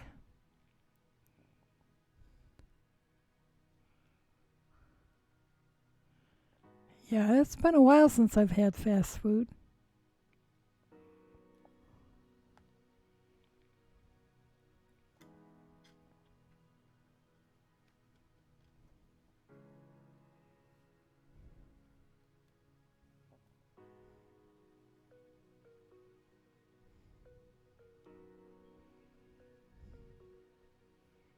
Yep, I can definitely see the pattern.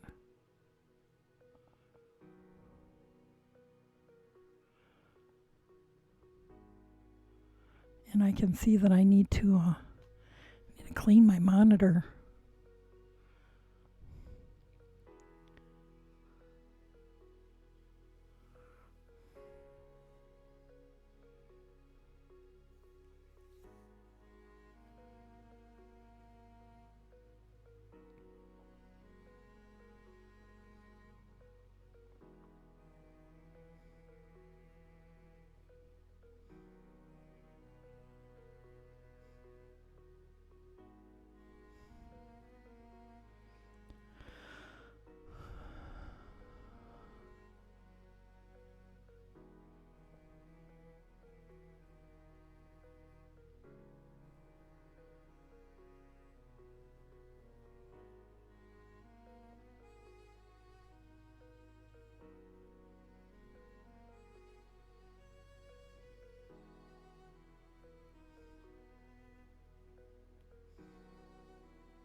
Birdie Mom said, well, you have to go in for a salad bar, and the packaged salads taste like crap and are all iceberg lettuce. So when I get home, I will be a rabbit. And yeah, and I can't do iceberg lettuce. God, if I eat anything with iceberg lettuce, it'll talk back to me for a week. It's horrible. I can do the, other kinds of salad greens, but just not the iceberg.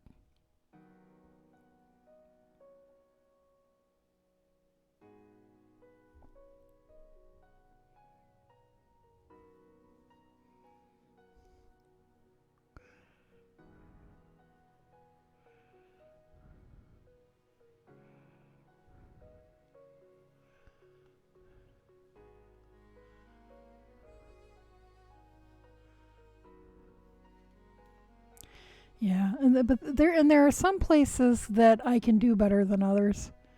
I used to like to get the grilled chicken nuggets from Chick-fil-A, but then they went and got all politically offensive. I think that they're more regional and more on this side of the country, but Jimmy John's is a sandwich place. So one of their options is they'll do any of their sandwiches as a lettuce wrap. Unfortunately, it's iceberg lettuce, but there's enough meat and stuff in there that I'll deal with the I'll deal with the reflux for a little bit.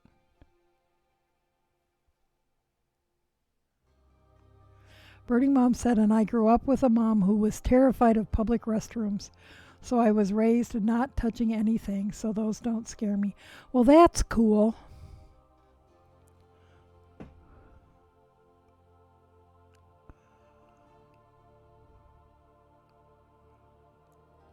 Yeah, and I suppose I could take my little spritzer bottle that's full of 90% alcohol with some essential oils in it. Spritz off the seat and the door handles and stuff.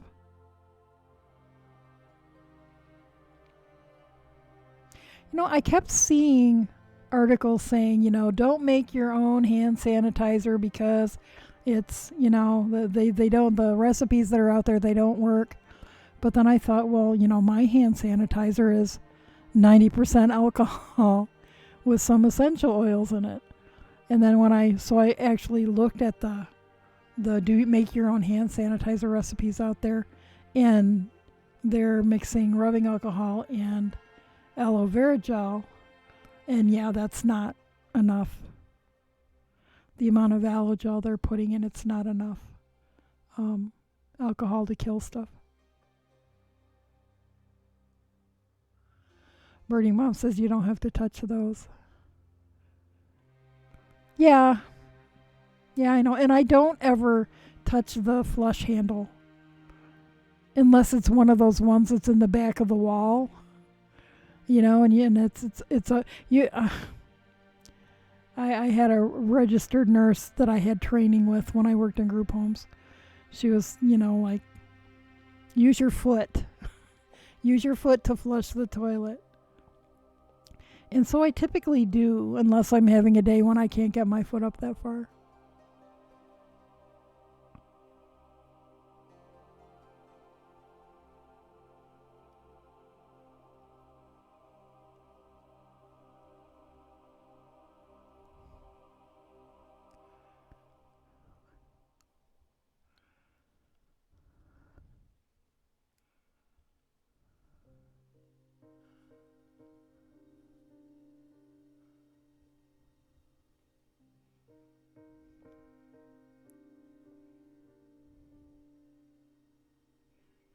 But yeah, I think I'm less worried about the public restrooms realistically than I am about, like, going in and sitting in a restaurant. Because in the restroom I feel like I have a little more control.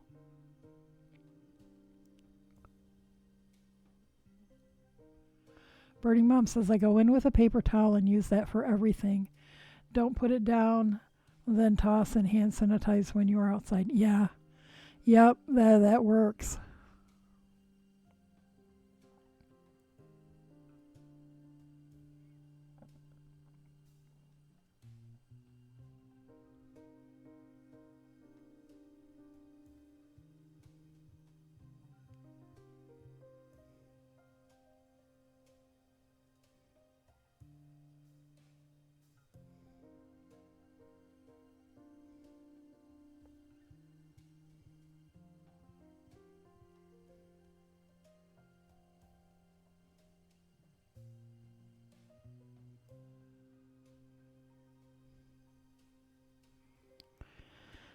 And that's very good advice.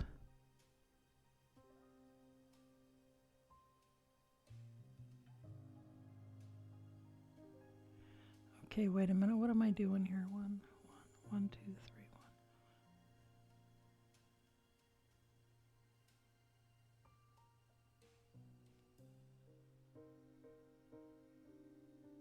one. Oh, okay. I thought I messed up for a second there.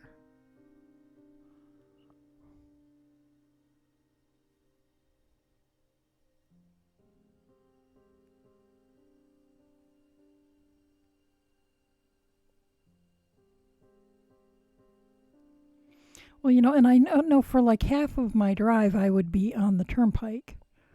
And they keep those restrooms pretty spotless.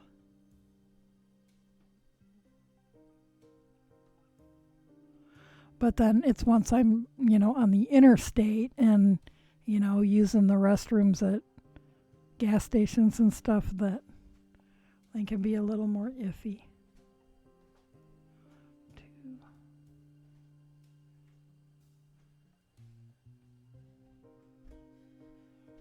3.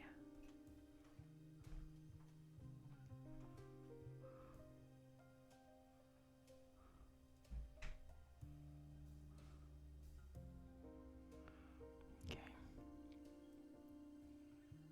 1, 2, 3. 1, 2.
Yep, it's knit time. I was spinning last night, spinning yarn on the spinning wheel. Tonight is knitting night. Oh no, wait. Was I? Maybe that was Sunday. Last night I was knitting too.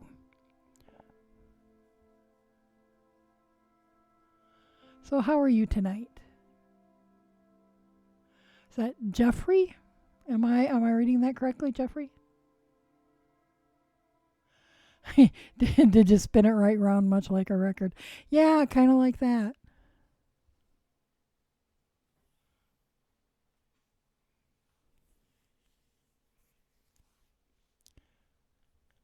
Yeah, typically on streams I'm either spinning yarn or knitting.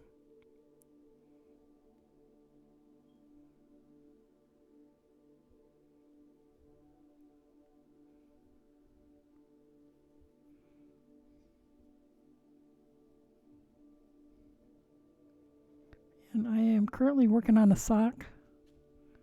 So the heel is turned And now I'm on the straightaway, heading towards the toes. Jeffrey says, my knitting is so terrible. I'm better off crocheting.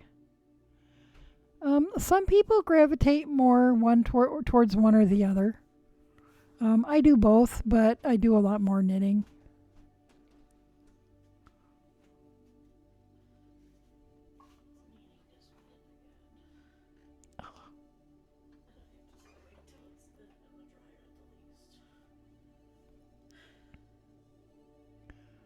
So what kind of things do you like to crochet, Jeffrey? Anything in particular or all sorts of things?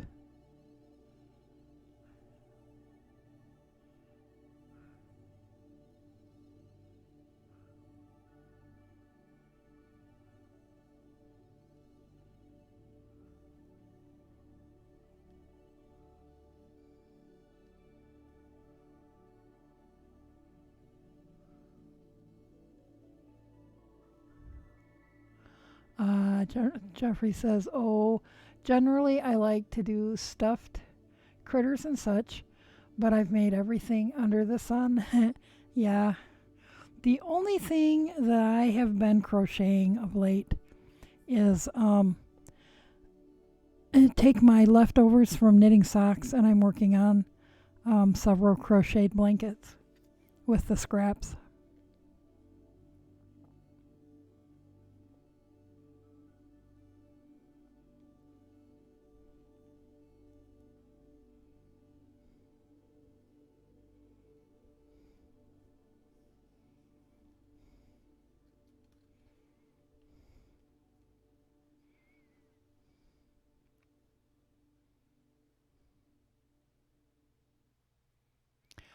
Says I got done with is that corner to corner queen size blanket recently. Turned out pretty groovy. Cool. Now I have not. I'm doing a granny stripe, and then I'm doing a couple with granny squares. But instead of each round of the granny square being a different yarn, it's like just squares of the different yarns, and then there'll be one I'm going to outline in probably either black or gray. And then the other one I'm going to outline in just undyed sock yarn. I've been thinking about doing the corner to corner because I like that a lot. But I think I have 5 blankets going at the moment, and that's probably plenty. Thank you for the follow, Simply Pickles. How are you tonight?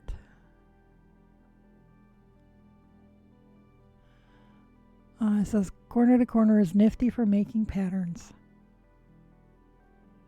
Yeah, I've seen some really cool ones.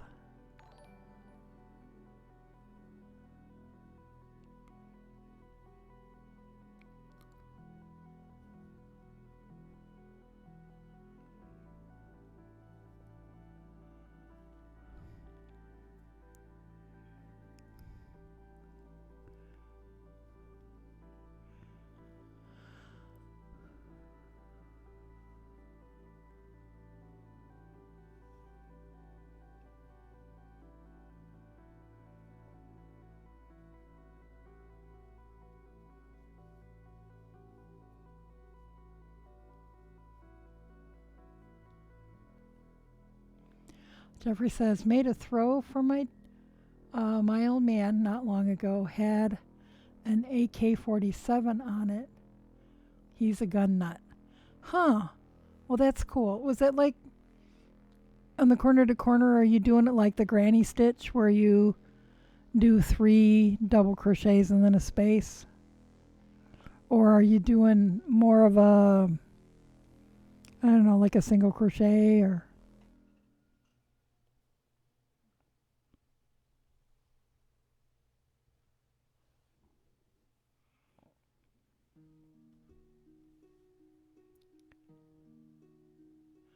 A little tighter since it's a blanket, but yeah, linked to doubles. Okay, cool. Well, alrighty, it's hate to chat and run since it looks like a couple of you just recently have popped in, but it's time. I usually am done about 3 a.m. Eastern Time in the U.S. Thank you for the follow, Jeffrey. Monday through Wednesday, I typically stream from about 11 p.m. Eastern Time in the U.S. until about 3 a.m., which is what it is now. Thursday nights, I stream from 11 till 2 a.m., and then I take Fridays and Saturdays off. So feel free to come on back. Like I said, I'll be here tomorrow night around 11 p.m. Eastern in the U.S., barring any unforeseen circumstances. And chances are good I'll still be working on this sock. Unless I, get in a mood and decide to work on it, in which case I may start the second sock. Or something, knitting or spinning, something. But thank you for coming in and hanging out. And my brain is tired. It's time. So yeah, come back and visit us again, hang out. Earlier in the stream, it's a lot busier. Birdie Mom says, good night all. Yeah, it's a lot more chatty for about the first half of the stream, and then people start wandering off to bed. So anyway, have a good night. If you're in a part of the world where it's nighttime, and sleep well and get good rest and have a great day if you're somewhere where it's daytime. And I will see all of y'all again soon.